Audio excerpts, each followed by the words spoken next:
자, 마켓나우 2부로 이어가도록 하겠습니다. 우리 시장 한 주의 마지막 금요일인데요.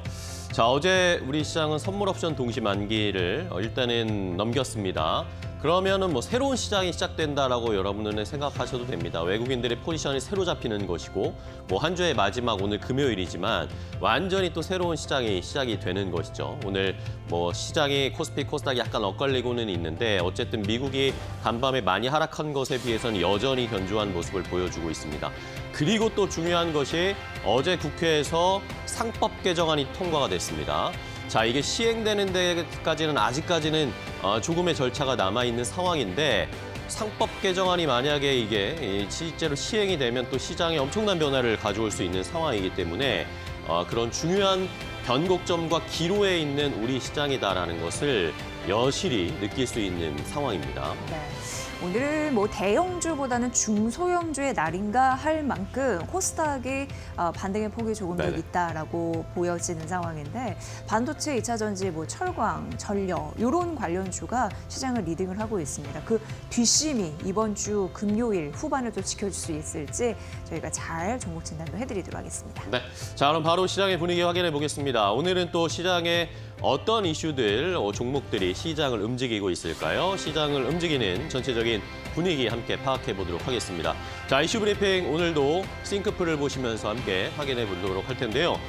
자, 오늘은 앞서서 말씀드렸듯이 미국의 간밤에 또 조정을 받는 시장의 불안함을 보였는데 M7 종목들로 많이 떨어졌잖아요. 그런데 우리 시장은 좋습니다. 코스피는 강보합권 수준, 약보합권 수준으로 조금 일단 하락불을 켜고 있는 상황인데 한때 또 상승으로 전환하기도 했어요. 1시간 정도 지금 이 시장에서도 변동이 좀 있습니다. 그런데 오히려 코스닥 시장 쪽에서의 상승 탄력이 많이 나오고 있거든요. 코스닥이 1% 넘게 상승세를 나타내고 있는데 자, 여러 업종이나 이슈들, 테마들이 빨간불을 많이 켜고 있는 상황이어서 긍정적이긴 합니다. 자, 일단은 LS그룹과 전선 관련 종목들. 어제 제가 한번 말씀을 드렸죠. LS전선과 대한전선이 지금 소송을 하면서 2심 판결이 어제 나온 상황이고 이러면서 LS그룹과 호반그룹 간에 뭔가에 지금 또 자존심 싸움이 펼쳐지고 있습니다. 호반그룹이 LS의 지분을 어제 3% 가까이 매입을 했다라고 말씀드렸죠. 이게 3%가 넘어가게 되면 호반그룹에서 LS에 대한 뭔가 이제 간섭을 할 수 있는 상황이 펼쳐집니다. 이러다 보니까 LS그룹이라든지 전선 관련 종목들이 이게 경영권 분쟁으로 불거지는 거 아닌가라는 그런 시장의 분위기가 형성이 되면서 올라가고 있습니다. 어제에 이어서 오늘도 상승 탄력이 강하게 나오고 있는 상황이고 시장이 전반적으로 봤을 때 반도체나 CXL 이런 반도체 칩 관련된 종목들이 오늘 우리 시장에서 어느 정도 견조한 모습을 보여주고 있습니다. 간밤에 엔비디아라든지 칩 관련된 종목들이 뉴욕 시장에서 많이 떨어졌는데도 우리 시장은 삼성전자, SK하이닉스가 견조하게 출발을 했고요. 오히려 반도체 소부장 업체들이 강한 상승 산력이 나타나면서 시장을 끌어가고 있는 모습입니다. 자, 이 외에도 오늘 피팅 밸브나 철강 관련 종목들도 분위기가 좋은 상황인데요. 자, 피팅 밸브 철강, 우리가 트럼프 대통령이 말을 했을 때 알래스카 LNG 건설 개발과 관련해서 우리 기업들, 우리나라가 많은 지원을 해줄 것이다 이런 이야기가 나온 상황이었는데 여기에 대해서 알래스카 주지사, 이 알래스카 LNG 프로젝트가 알래스카에서 펼쳐지는 거잖아요. 알래스카 주지사가 우리나라에 곧 방한한답니다. 이런 소식이 전해지면서 관련된 종목들이 다시 한번 상승 탄력을 나타내고 있는 모습이고 남북 경협주, 트럼프 대통령이 또 이야기했습니다. 북한을 핵보유국으로 인정하는 듯한 말을 하면서 김정은과 잘 지내고 있고 앞으로 뭔가 대화가 있을 수 있다.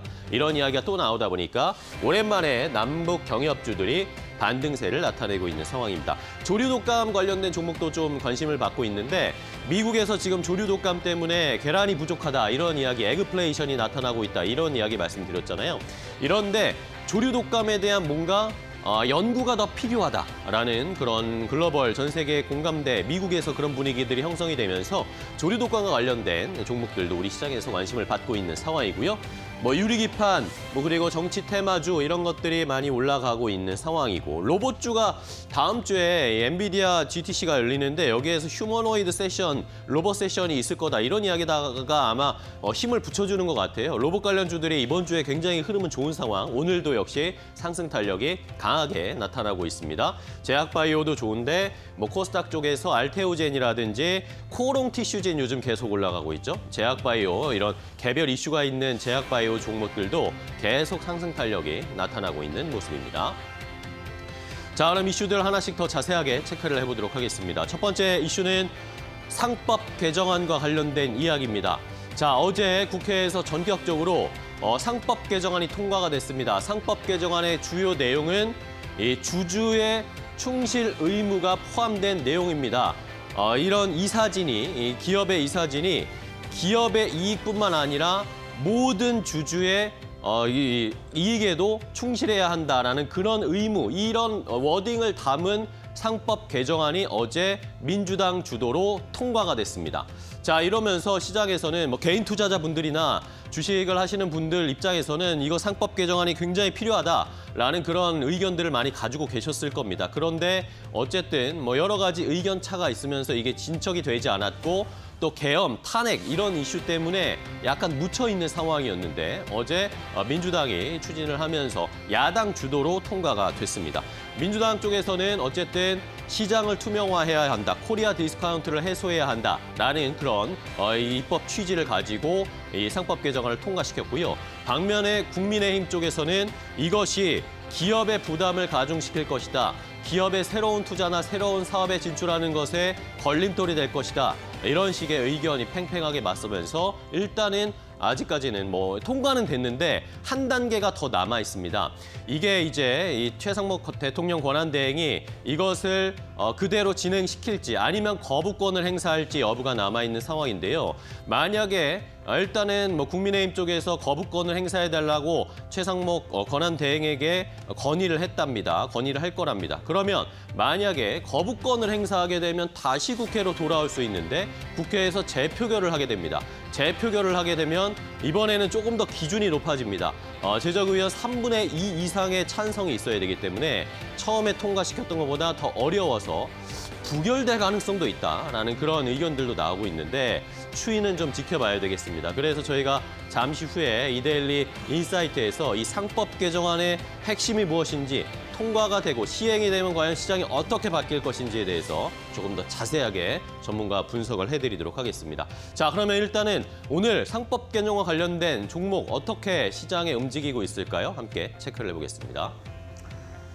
네, 대부분들의 기업들이 이 테두리 안에 들어가게 될 것으로 예상이 되고 삼성전자 당연히 봐야겠죠. 왜냐하면 우리나라의 대표 기업이면서 소액 주주들이 상당히 많습니다. 주주 권익 보호 강화 이런 부분에 신경을 쓰게 될 가능성 있는 상황이고요. 현재는 이제 주가적인 흐름으로 봤을 때는 그냥 55,000원 밑에서 요즘에도 그냥 좀 부진한 흐름이 이어가고 있다. 이 정도로 아시면 될 것 같고 현대차 같은 경우에도 이 그룹은 역시나 뭐 지배구조 관련해서 여러 가지 이야기를 들어온 바가 있었고요. 오늘 약보합권 거래되면서 20만 원 선에서 줄다리기를 하고 있는 느낌, 이 정도가 들고요. 뭐 카카오와 네이버는 이제 같은 맥락상에서 봐야 되는데 지속적으로 주주 투명에 관련해가지고 이제 경영 강화 이런 흐름들이 나오는 거고 네이버는 이제 IT 기업이기 때문에 예전부터 전자 주총 회의 이런 거에 대한 니즈는 있어 왔습니다. 오늘 3.5% 약세 20만 9천 원 선 보여주고 있고요. 이제 카카오는 비상 경영 체제에서 평시 체제로 자연스럽게 이동하는 과정인 듯합니다.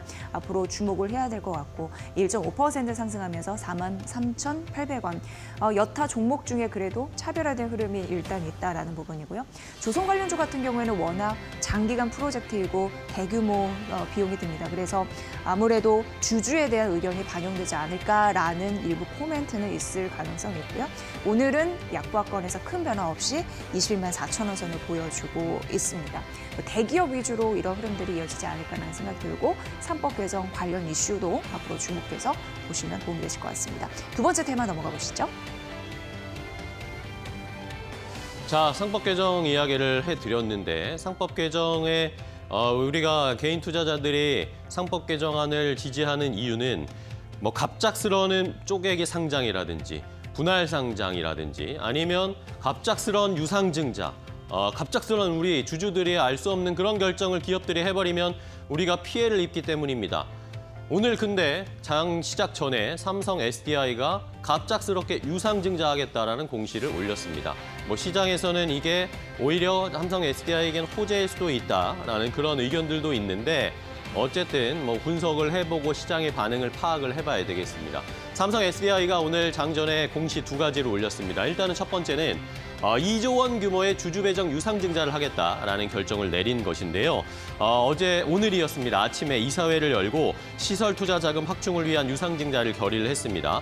주주 배정 후에 실권조 일반 공모 방식으로 신행 주식수는 한 1,182만 주 정도, 증자 비율이 16.8% 정도가 될 것으로 보입니다. 자, 일단은 삼성 SDI 측에서는 유상증자를 하면서 이것에 이렇게 자금을 모으면 미국의 GM이라든지 스텔란티스라 이런 회사 미국의 기업들과 합작법인을 만드는 투자를 할 것이고 헝가리 공장의 생산 능력도 증대할 것이고 국내에서는 전고체 배터리 시설 라인에 투자를 하면서 캐즘을 오히려 정면 돌파할 것이다 라는 그런 이야기를 하면서 유상증자를 결정했다라고 삼성 SDI 측에서는 이야기를 했습니다.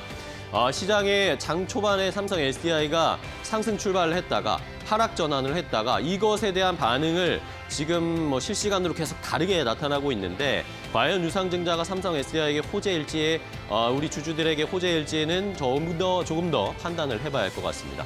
여기에 추가적으로 공시 하나를 더 했는데 미국의 전력기업과 4,300억 원 규모의 ESS 공급 계약을 체결했다라는 소식이 전해졌습니다. 미국의 차세대 전력기업 넥스트 에라 에너지와 함께 이 기업을 투자하겠다라는 이야기가 공급 계약이 나왔는데 일단은 다변화한다. 포트폴리오를 다변화하면서 ESS 쪽에서도 여전히 좋은 공급 계약 수주 소식을 들려주고 있는 삼성 SDI입니다. 자, 전고체 배터리가 이야기가 나오니까 삼성 SDI와 전고체 배터리 관련된 종목들의 주가 흐름 좀 체크를 해봐야 되겠습니다. 네, 어제 삼성 SDI가 4% 넘는 하락세가 있었는데요. 오늘 그 유상증자 2조 원 규모 나온 이후 장 초반에는 상승 흐름을 보였다가 이내 하락 번져나면서 지금 낙폭을 키우고 있는 상황이에요. 5.6% 하락. 그래서 장중에 52주 신저가를 기록하는 흐름들도 있었습니다. 살펴보시고 제가 이제 삼성 SDI 관련해서 2차 전지 관련주에서 전고체 배터리 관련주를 좀 뽑아왔는데 레이크 머티리얼즈 같은 경우에는 전고체 배터리의 핵심 물질이라고 할 수 있는 게 황화 리튬입니다. 이것을 생산하는 기업으로 오늘 11% 넘는 급등세를 보여주고 있고요. 16,600원 선 보여주고 있네요. 그리고 이수 스페셜티 케미컬 같은 경우에도 황화, 리튬계, 고체 전해질 기업이다라고 보시면 될 것 같고 3거래 연속 상승하고 있어요. 오늘 같은 경우에는 10% 넘는 급등세를 보여주면서 현재 주가 58,500원 선 보여주고 있습니다. 그리고 전고체 관련해가지고 장비 선점에 대한 기대가 있는 종목은 CIS라고 할 수 있고요. 작년에 보면은 고객사에 일부 샘플을 보낸 것으로 알려지는데 그러니까 전고체 시장, 배터리 시장에 진입을 할 수 있다는 기대감이 일부 시장을 좀 받쳐주는 기업을 받쳐주고 있는 느낌이고 현재 10% 넘는 상승 보여주면서 8,000원 위로 올라섰습니다. 한농화성 같은 경우에도 전고체 배터리, 그러니까 전해질을 개발하는 그런 업체이죠. 거의 4% 상승하면서 18,230원 선. 그러니까 삼성 SDI를 제외한 전고체 관련주는 오늘 시가 대비 상승분 높이는 양봉의 흐름을 하고 있다는 것도 특징인데 잘 살펴보시면 될 것 같습니다. 마지막 테마 가보도록 하겠습니다. 자, 마지막 이야기는 피팅밸브 철강주들이 오늘 잘 가는 이유 함께 체크를 해보겠습니다. 자, 이 사람입니다. 마이크 던립이 알래스카 주지사가 우리나라를 방한한다라는 소식 한 언론사의 보도를 통해서 이야기가 나왔습니다. 자, 이 마이크 던립이 알래스카 주지사가 이제 공식적으로 LNG 알래스카 개발 프로젝트를 우리에게 요청을 하고 여기에 관련해서 협력 방안을 상의하고 싶다라고 하면서 오히려 알래스카 주지사가 우리에게 방한하고 싶다라고 먼저 제안을 했다라는 이야기가 나오고 있는 상황인데요. 자, 이러면서 만약에 던립이 주지사가 우리나라를 방한하게 되면 최상목 대통령 권한 대행이라든지 산업장관이라든지 외교부 장관을 함께 만나면서 협력 방안을 논의할 것으로 예상이 됩니다. 면담 일정을 지금 조율한다는 보도까지 나오고 나온 상황인데요. 자, 얼마 전에 이제 트럼프 대통령이 의회에서 연설을 하면서 알래스카 LNG 개발 프로젝트를 할 것인데 한국과 일본이 많은 돈을 지원을 하면서 대응을 해줄 것이다. 도움을 줄 것이다. 그렇게 할 거라고 믿는다라고 반강제적으로 저희에게 이야기를 했습니다. 자, 트럼프가 요구한 이 LNG 사업 참여 압박 강도가 높아질 것으로 보이는데 그런 차원에서 알래스카 주지사가 우리나라에 선제적으로 미리 오려는 것 같습니다. 자, 여기에 우리는 어떻게 대응을 할지, 그러면 관련된 이 기업들이 실제로 수혜가 있을 것인지, 관련된 테마가 형성이 되면서 주가가 올라갈 것인지 여부를 저희가 잘 판단해 봐야 할 것 같습니다. 이 조선처럼 막 엄청나게 올라갈 것 같다라는 전망들은 있지는 않은 것 같습니다. 오히려 이 우크라이나 재건주 같은 패턴을 보일 가능성이 높다라고 일단 전문가들이 좀 해석을 하고 있는데, 과연 오늘은 어떻게 관련된 종목들이 움직이고 있는지 피팅 밸브나 철강 관련된 종목들의 주가 흐름 함께 체크해 보겠습니다. 네, 대동스틸이 장중에 상한가 갔었거든요. 근데 현재는 상한가 좀 풀리네요. 21%는 넘는 급등세를 보여주고 있고, 여기가 이제 포스코의 열연 제품을 유통하는 부분으로 알래스카 가스전에 여기로 사업을 참가하면 수혜가 전망이 된다라는 그 심리가 작용을 하는 듯합니다. 현재 상한가는 풀렸지만 그래도 21% 급등세는 유지하면서 5,220원 선 보여주고 있고요. 하이스틸이 4거래일 만에 반등을 하고 있습니다. 12% 이상 상승하는데 강철 관련주다라고 보시면 될 것 같고요. 화성밸브는 천연가스용 밸브 국내 1위 지위를 놓치지 않고 있고, 오늘은 다소 상승폭은 대동스틸이나 하이스틸에 비해서 뒤지지만 그래도 10,000원 위에서 움직이고 있는 흐름들이 나타나고요. 태광 같은 경우에도 2.5%, 여기는 이제 증권사에서 일부 실적 개선에 대한 물꼬를 틀 가능성이 있다라고 언급을 하더라고요. 한선 엔지니어링 2% 상승하는데 아람코와 그 N이라는 주요 고객사를 함께 두고 있거든요. 앞으로 수혜가 좀 전망이 될 수 있을지 여러 가지 사업 수주에 참여하는 그런 기대감이 일부 있을 수 있습니다. 오늘은 7,920원 현재 주가 보이고 있으니까 피팅밸브 철강 관련주도 잘 살펴보시면 도움이 되실 것 같습니다. 자, 시장의 분위기 함께 잘 살펴봤는데요. 이제 또 오늘 저희가 특별하게 준비한 인터뷰가 있죠. 투자 인사이트를 얻을 수 있을 만한. 네. 이데일리 TV에서 이제 경제쇼 요를 런칭했는데요. 네. 이제 제가 그 서울대 공과대학 전무원 대학원 그 주영섭 교수를 인터뷰를 했습니다. 네네. AI 산업 이제는 피할 수 없잖아요. 근데 앞으로 여기에서 개인뿐만 아니라 국가가 어떤 전략을 또 세워야 될지 그 인사이트를 들을 수 있었습니다. 주영섭 교수 같은 경우에는 중소기업 청장을 또 역임한 적이 있고, 네.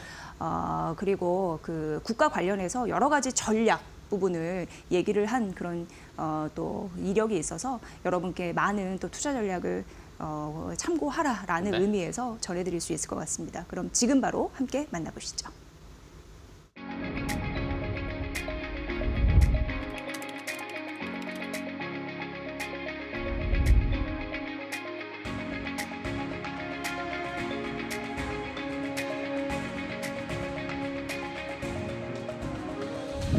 이제 AI는 거스를 수 없는 대세가 된 것 같습니다.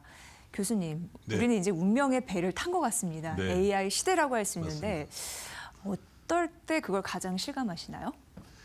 해외 나가서 기술 전시회라든가 네. 또는 여러 가지 행사들을 가게 되면 주제가 대부분 다 AI니까요.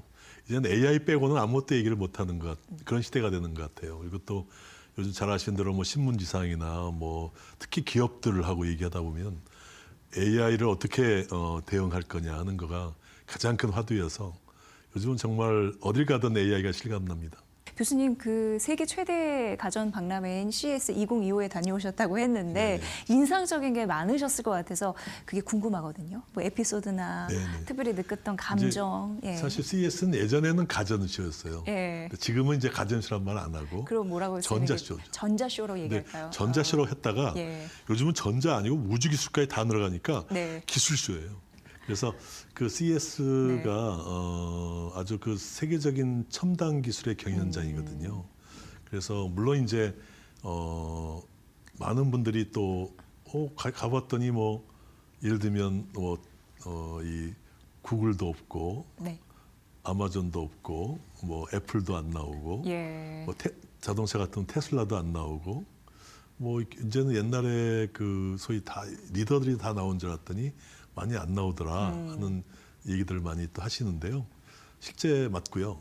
그러니까 이제 근데 그분들이 참여를 안 하는 게 아니에요. 그럼요. 그분들은 와서 전부 다 기술 동향을 파악하는 데 열중합니다. 파악하러는 오셨군요. 네네네. 그러니까 그리고 또 재밌는 게 일반인들이 못 보는 곳이 있어요. 그게 뭘까요? 그러니까 이제는 좀 기술을 노출시키기가 좀 어려운 게 있기 때문에 예.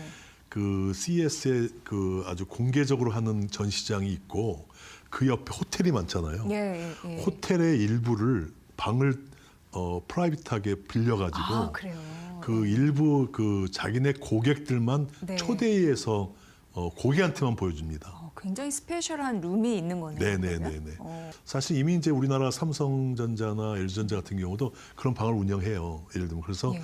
그 고객들한테만 하고 그래서 그런 회사들이 지금 늘고 있고요. 세계 최고 기업들은 그 대신에 이제 뭐 1등이니까 1등이 뭐 굳이 과시할 필요가 없으니까. 네, 남들이 다 알아주니까 그러니까 오히려 남들 뭐 하나를 이렇게 참 이렇게 관찰하는. 예. 그래서 뭐 많은 직원들을 보내서 관찰하고 있고. 그 대신에 우리나라는 이제 뭐 세계 최고는 아니니까. 그러니까 이제 그런데 가서 우리는 우리나라 이렇게 잘한다. 우리 잘할 수 있다. 우리 기술 많이 보여줘야죠. 그래도 한편으로 굉장히 반가운 소식이 있는 게 기술력이 있으니까 많은 업체가 참가한 것이 아닌가라는 생각도 들고 혁신상도 좀 두루 받았잖아요. 그런 부분에서도 많이 발전했나 이런 그렇죠. 생각도 들곤 하더라고요. 네. 맞습니다. 그러니까 지금 뭐 올해 같은 경우도 한 4,500개 기업이 나왔거든요. 전체. 근데 뭐 한국만 있더라는 이제 사실은 아닌 게 우리나라 한 1,000여 개 나왔고요. 1,030개 정도 나왔고. 한 1,500여 개가 이제 미국 기업이고 한 1,340개 정도가 이제 중국 기업이고 우리나라 세 번째죠. 그래서 근데 이제 과거에 비하면 엄청나게 많이 나온 거거든요. 예. 과거에는 한 300개 정도 나가던 시절부터 작년 같은 경우는 한 770개 정도 기업이 나왔었는데 올해는 뭐 한 거의 50% 늘어난 거죠.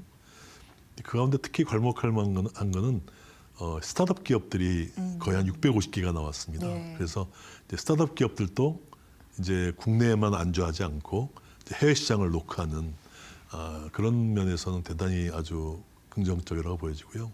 이번에도 혁신상이 거의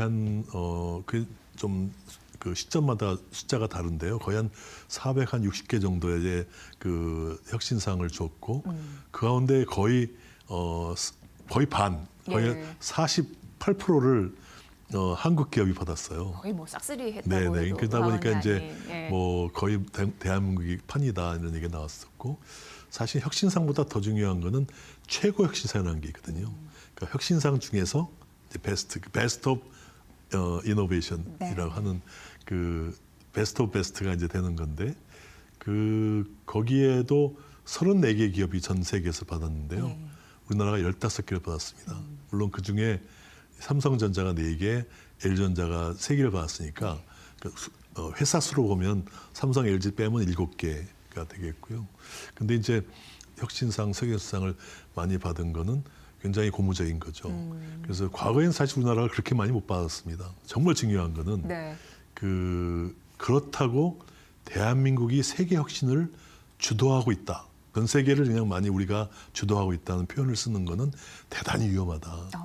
그건 실제 사실과는 좀 다를 수 있다는 걸 유념해야 됩니다. 왜냐하면 세계 최고의 회사들은 굳이 거기 나가서 혁신상을 받아야 될 필요가 네, 없잖아요. 없으니까. 그렇기 때문에 안 나옵니다. 그러니까 뭐 아주 우리로 따지면 메이저리그에서 우리가 뭐 상을 많이 받은 것이 사실상 아니기 때문에 네. 우리가 자신감은 갖되 그 대신에 그걸 가지고 세계를 저희 주도하고 혁신을 있다. 주도하고 있다고 하는 이렇게 건 아니다. 과신하는 거는 예. 대단히 위험하다는 생각입니다.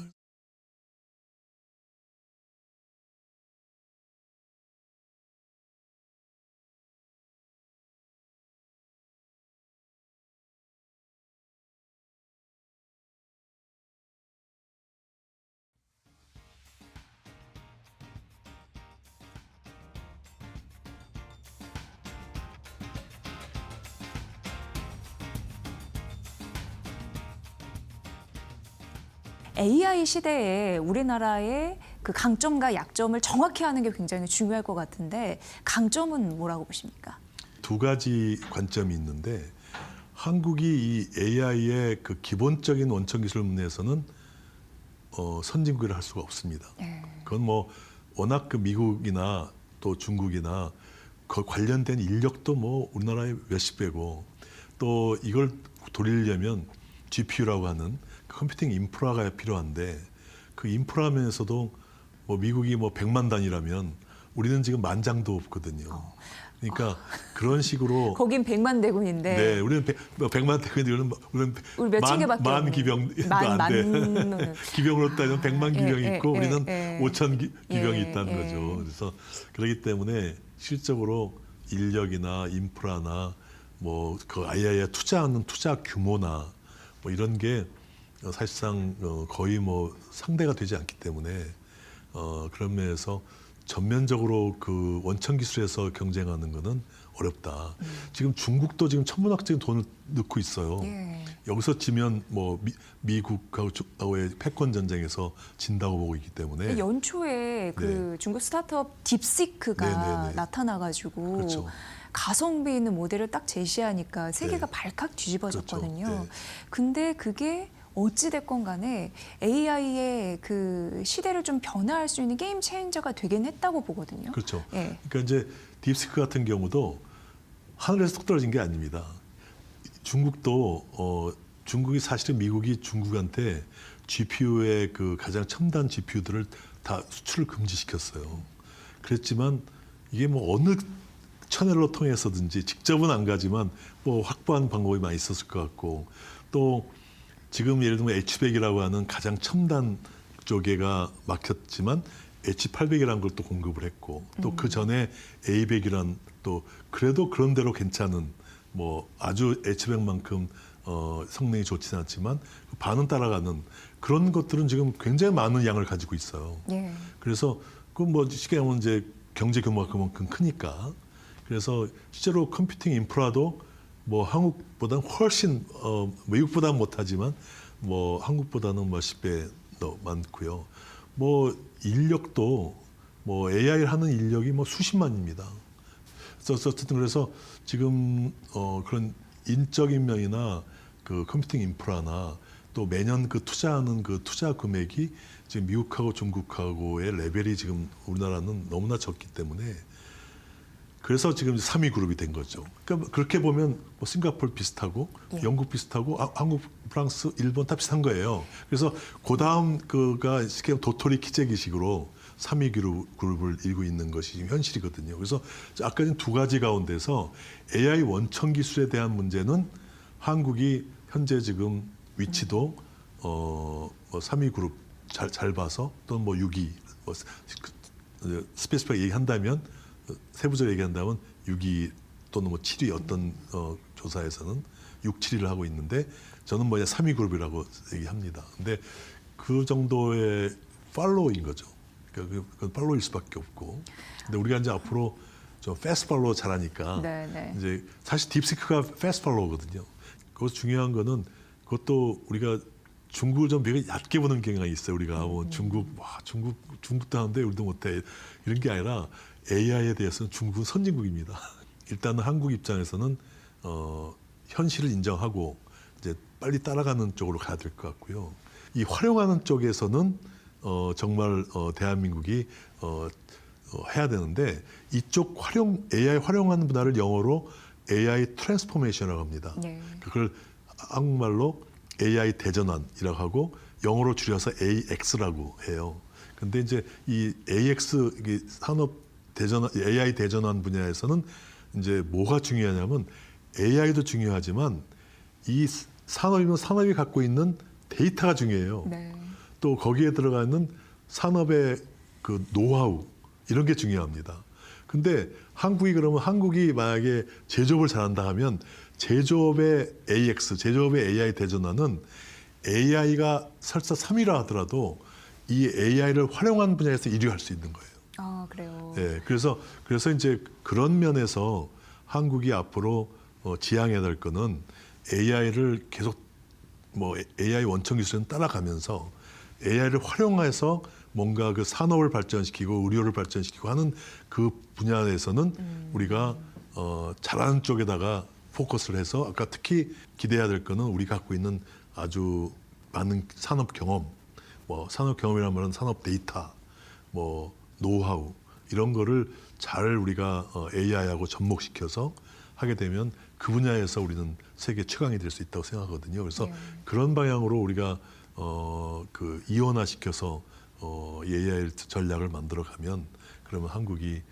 잘 될 수 있고요. 그런 방향에서 이제 우리나라 기업들이 이런 전략들을 할 수 있어야 되고 우리 정부가 그걸 잘할 수 있게끔 지원하고 이런 어떤 그 좀 굉장히 좀 뭐랄까 좀 잘 조직화된 그런 전략들을 쓰면 좋겠습니다. 네. 그러니까 어떻게 보면은 AI 시대 우리나라의 약점과 강점이 있는데 이거를 어쨌든 약한 거는 어쩔 수 없이 따라가는 빠른 추격자의 역할을 보여줘야 되는 거고 우리가 워낙 이제 제조업 강국이기 때문에 여러 가지 산업 전반에 AI 기술을 적용할 수 있는 건 빠르게 가는 퍼스트 무버로서의 모습을 보여야 된다 이런 말씀이셨는데 그 엔비디아 젠슨항 CEO가 피지컬 AI 세계를 우리가 열겠다고 하면서 또 도전장을 냈잖아요. 그걸 우리가 빨리 추격하기도 해야겠네요. 피지컬은 엔비디아에서 예를 들면 자율주행에 들어가는 핵심 그 자율주행의 두뇌에 해당되는 보드를 딱 쥐면 다른 회사들한테 다 공개하겠다는 거예요. 그건 다 와서 자기 거 쓰라는 거예요. 그러면 우리 예를 들면 자동차 회사나 뭐 로봇 회사나 이런 데들은 차별할 게 별로 없는 거예요. 그러니까 결과적으로 뭐냐면 소위 얘기하는 레드 오션이 되는 거죠. 피지컬 AI는 좀 얘기가 다르기 때문에 한국이 이미 잘하고 있는 분야고 여기를 이제 엔비디아에 종속되지 않게 하는 게 대단히 중요한데 그럼 그거에 대한 전략이 뭐냐 하는 게 지금 가장 지금 화두죠. 근데 이제 한 가지 뭐 좀 방향성으로 보는 거는 엔비디아의 그 GPU가 약점이 있습니다. 그게 뭐냐면 전력을 많이 먹는 거예요. 그래서 전력 소모가 많아서. 그래서 이 AI 데이터 센터에는 전력을 넣으면 되니까 뭐 전력 모자라면 발전소라 저소라 넣으면 되는 거니까 경제성만 문제가 되겠죠. 근데 피지컬 AI는 경제성 문제만이 아니라 그 예를 들면 로봇이 다니다가 에너지를 많이 먹으면 저 하루 만에 충전할 거를 뭐 하루에 2번 해야 할 거, 3번 해야 할 거 아니에요 있어요. 그러면 뭐 어떤 제품은 하루에 한 번만 하면 되는데 이거 하루에 2번 해야 한다고 누가 이걸 사겠습니까? 그러니까 그 마찬가지 우리 스마트폰, 이게 휴대폰도 어떤 회사는 하루에 한 번만 충전하면 되는데 하루에 2번 충전해야 한다고 이거 사겠습니까? 그러니까 그런 것처럼 피지컬 AI 쪽은 이게 제품의 그 움직이는 거기 때문에 그 모바일하기 때문에 이 배터리 소모 문제가 대단히 중요하거든요. 우리나라가 반도체도 잘 열심히 하고 있고 메모리는 잘하고 있고 뭐 최고고 빈메모리도 열심히 시스템을 하고 있기 때문에 진짜 힘을 합쳐서 정말 초저전력 AI 반도체를 만들 수 있으면 굳이 GPU에 기대할 필요가 없는 거죠. 그래서 그런 면에서 우리나라가 그런 반도체를 개발하기 성공하면 그러면 저는 한국이 이 피지컬 AI의 주도자가 될 거라고 생각해요. 그래서 그런 면에 대한 이제 국가 전략이 지금 필요한 시기죠. 그러니까 초전력 반도체 AI 기술 이거를 쟁취하는 국가가 이 AI 강국으로 우뚝 설 수 있는 힘이 있을 것 같네요. 스마트폰 같은 경우도 뭐 아이폰이 다 지배하지 않잖아요. 안드로이드 같은 경우에 또 비아이폰이 모여가지고 또 하나의 또 세력을 만들듯이 새로운 그 생태계에 한국이 최고의 기여자나 주도자가 됐으면 좋겠다 하는 생각을 합니다. 네. 제가 꼭 드리고 싶은 질문이 하나 있었는데 그 반도체 설계 스타트업 필요회사 AI가 지금 메타에서도 민수할 수 있다 아니면 TSMC에서도 투자를 검토한다라는 이슈가 있습니다. 그러니까 미국 빅테크 기업들이 그 어떻게 보면 관심 있게 보는 한국 기업이기 때문에 굉장히 또 마음은 가는데 이들에 대한 해외 인재 기술 유출에 대한 우려감을 또 제기하는 일각이 있고 그런데 이 필요회사 AI 같은 경우에는 우리나라 국내에서 투자받으면 2천억 원밖에 투자를 못 받으니 해외 가는 게 답이다 이렇게 얘기해서 약간 의견은 엇갈리는 것 같은데 그에 대한 중심을 좀 잡고 네, 네, 네. 생각해보는 게 중요할 것 같았거든요. 지금 뭐 그런 이슈가 많습니다. 네, 특히 이제 우리 한국 기업이 해외 기업이 투자를 하면 이게 국가적으로 손실이냐 이익이냐 하는 네. 문제죠. 그다음에 또 한국에 있는 인재들이 미국 회사에 가면 이게 브레인 드레인이다. 그래서 소위 얘기해서 두뇌 유출이다. 이렇게 얘기하는데 이게 그러면 손실이냐 뭐 손실이 아니냐 뭐 이런 얘기들이 이제 많이 있잖아요. 근데 많이 있는데 당연히 단기적으로는 손실이죠. 단기적으로는 당연히 필요해서도 한국 기업이면 더 좋고 우리나라의 좋은 엔지니어들이 한국에 머무르면 더 좋죠. 단기적으로는 좋은데 중장기로 보면 또 얘가 달라집니다. 그러니까 물론 이제 우리가 계속 지속적으로 인재 양성을 해야 한다는 전제 하에 좀 더 길게 보면 그렇게 필요사가 메타 생태계에 들어가서 메타 생태계의 중심이 되면 어떤 면에서는 그게 한국이 중심이 되는 거예요. 메타 같은 경우는 요새 뭘 잘하냐면 공간 컴퓨팅을 잘하거든요. 메타가 주목받는 이유 중에 하나는 페이스북만이 아니라 소위 저희 오큘러스라고 하는 그 VR 그거가 사실 이제 앞으로 미래 메타버스까지 연결되면서 그 하나의 이제 지금까지는 스마트폰이 사람들의 어떤 접점이었는데 이제는 VR이나 AR이 지금 AR 안경이잖아요. 스마트 안경이나 VR이 접점이 될 수 있다.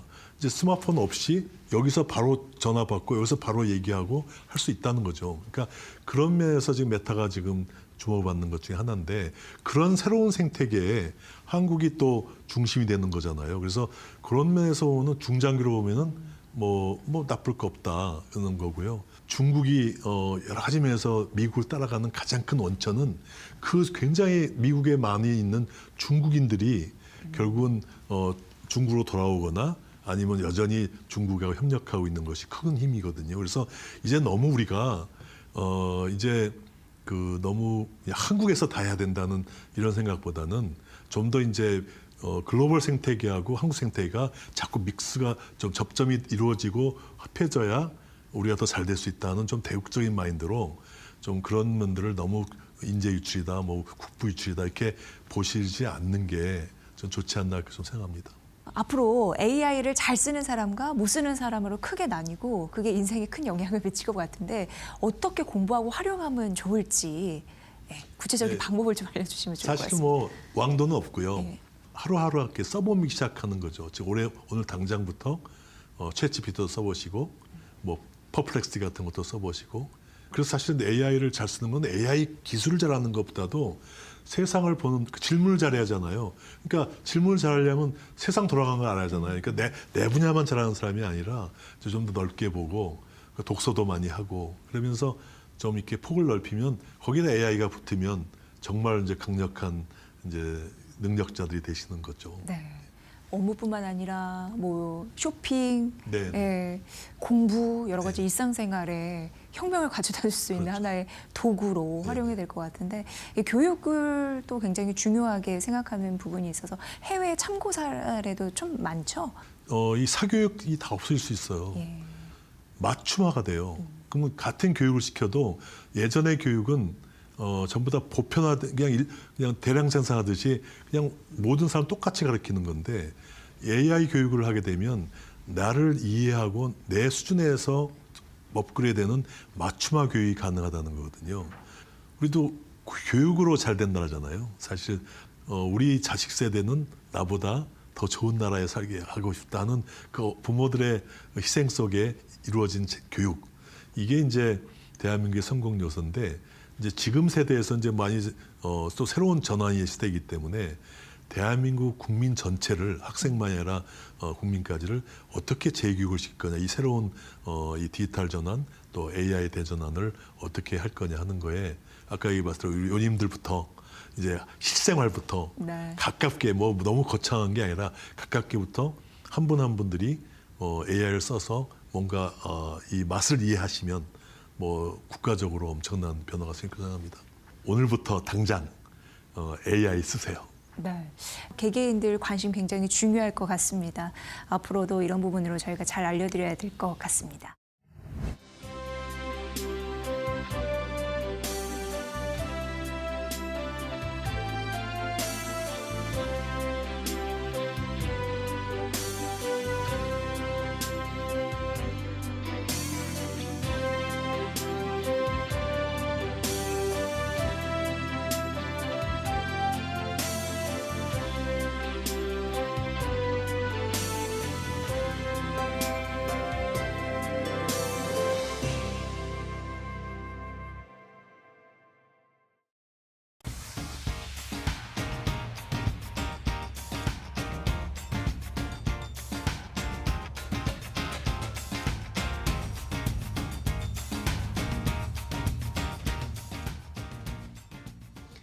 자, 마켓나우 2부와 함께하고 계십니다. 우리 시장은 오늘 코스닥의 강한 모습을 보이고 있어요. 코스닥에서 외국인 기관이 함께 매수를 강하게 들어오다 보니까 1.4% 넘게 코스닥이 강하고 코스피는 상대적으로 좀 약한데 0.4% 하락세를 보이고 있습니다. 중국 쪽의 시장 출발 상황도 체크를 해볼까요? 어제 중국 시장은 어쨌든 관세 발효 이야기 나오면서 무역 전쟁 긴장감들 때문에 홍콩이나 중국 상해 종합지수나 모두 하락 마감을 했는데 오늘은 중국 상해 종합지수는 강보합권으로 하락을 좀 전환시켰고 홍콩 항생지수도 0.8% 상승 탄력이 조금 더 나오면서 상승불을 켜고 있는 상황입니다. 일본 니케이 지수도 0.2% 가까이 상승 탄력을 보이면서 우리 시장과 어느 정도 비슷한 시장의 분위기를 보여주고 있습니다. 자, 그럼 이제 시장에 한 걸음 더 깊이 들어가서 시장에 찾아오는 변화, 여기에서 우리가 또 어떻게 투자 아이디어를 얻어야 할지 알아보겠습니다. 오늘 리더스 인덱스 박주근 대표와 함께하겠습니다. 안녕하세요, 대표님. 네, 안녕하세요. 네, 반갑습니다. 네. 자, 어제 국회에서 큰 결정이 있었습니다. 이 상법 개정안이 결국에는 일단은 본회의를 통과를 했습니다. 뭐 한 2주 전에 한번 하려다가 표결을 하려다가 미뤄졌는데 2주 정도 만에 다시 하게 됐는데 이게 어떤 시장의 변화를 불러올지 또 개인 투자자분들 중에서는 이 상법 개정안 통과와 시행을 굉장히 기다리고 계시는 분들도 계시고 또 반대편 재계에서는 이거 너무 위험하다, 우려스럽다라는 여러 가지 의견들이 좀 있습니다. 그래서 정리를 좀 부탁을 드려야 될 것 같은데 자, 일단은 상법 개정안 어떤 내용이 달라지는 겁니까? 이번에 통과된 상법 개정안의 핵심은 네. 이제 크게 이제 세 줄기가 있어요. 네네. 첫 번째는 가장 중요한 게 상법 382조 3항이 어떻게 되어 있냐면 이사들은 뭔가를 의결할 때 보통 회사에 대해서만 충실 의무를 진다를 요 문구를 회사 및 주주, 이 딱 주주라는 이 단어 하나를 추가시키는 게 한긴 게 굉장히 큰 변화다. 네네. 이게 한 줄기가 있고 이번에 통과는 안 됐는데 사실은 재계에서 더 민감하게 생각하는 사안이 하나 있어요. 네. 그게 뭐냐면 감사위원 분리선출하고 집중투표제. 네. 재계에서 대놓고 이야기는 안 하는데 사실 이게 지배구 측면에서 훨씬 민감합니다. 그거 좀 설명드리겠고 마지막 하나는 이제 전자투표제에 대해서도 같이 통과를 했어요. 그렇죠. 이제 첫 번째 회사 및 주주로 바뀌면 뭐가 달라지느냐? 네. 요 부분이 이제 핵심이잖아요. 그렇죠. 이제 이런 거죠. 우리가 돌이켜서 한번 몇 가지 예를 들어볼게요. 첫 번째로 현대자동차 그룹이 네.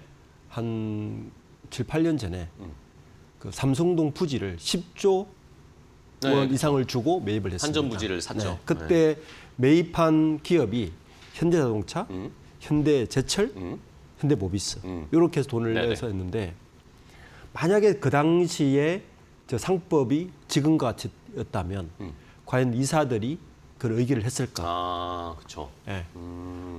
각 기업마다 한 3, 4조 정도 돈이 나가는데 네네. 그때 볼보 자동차가요. 네. 중국 인수를 할 때 2조 안팎이었어요. 아, 그러게요.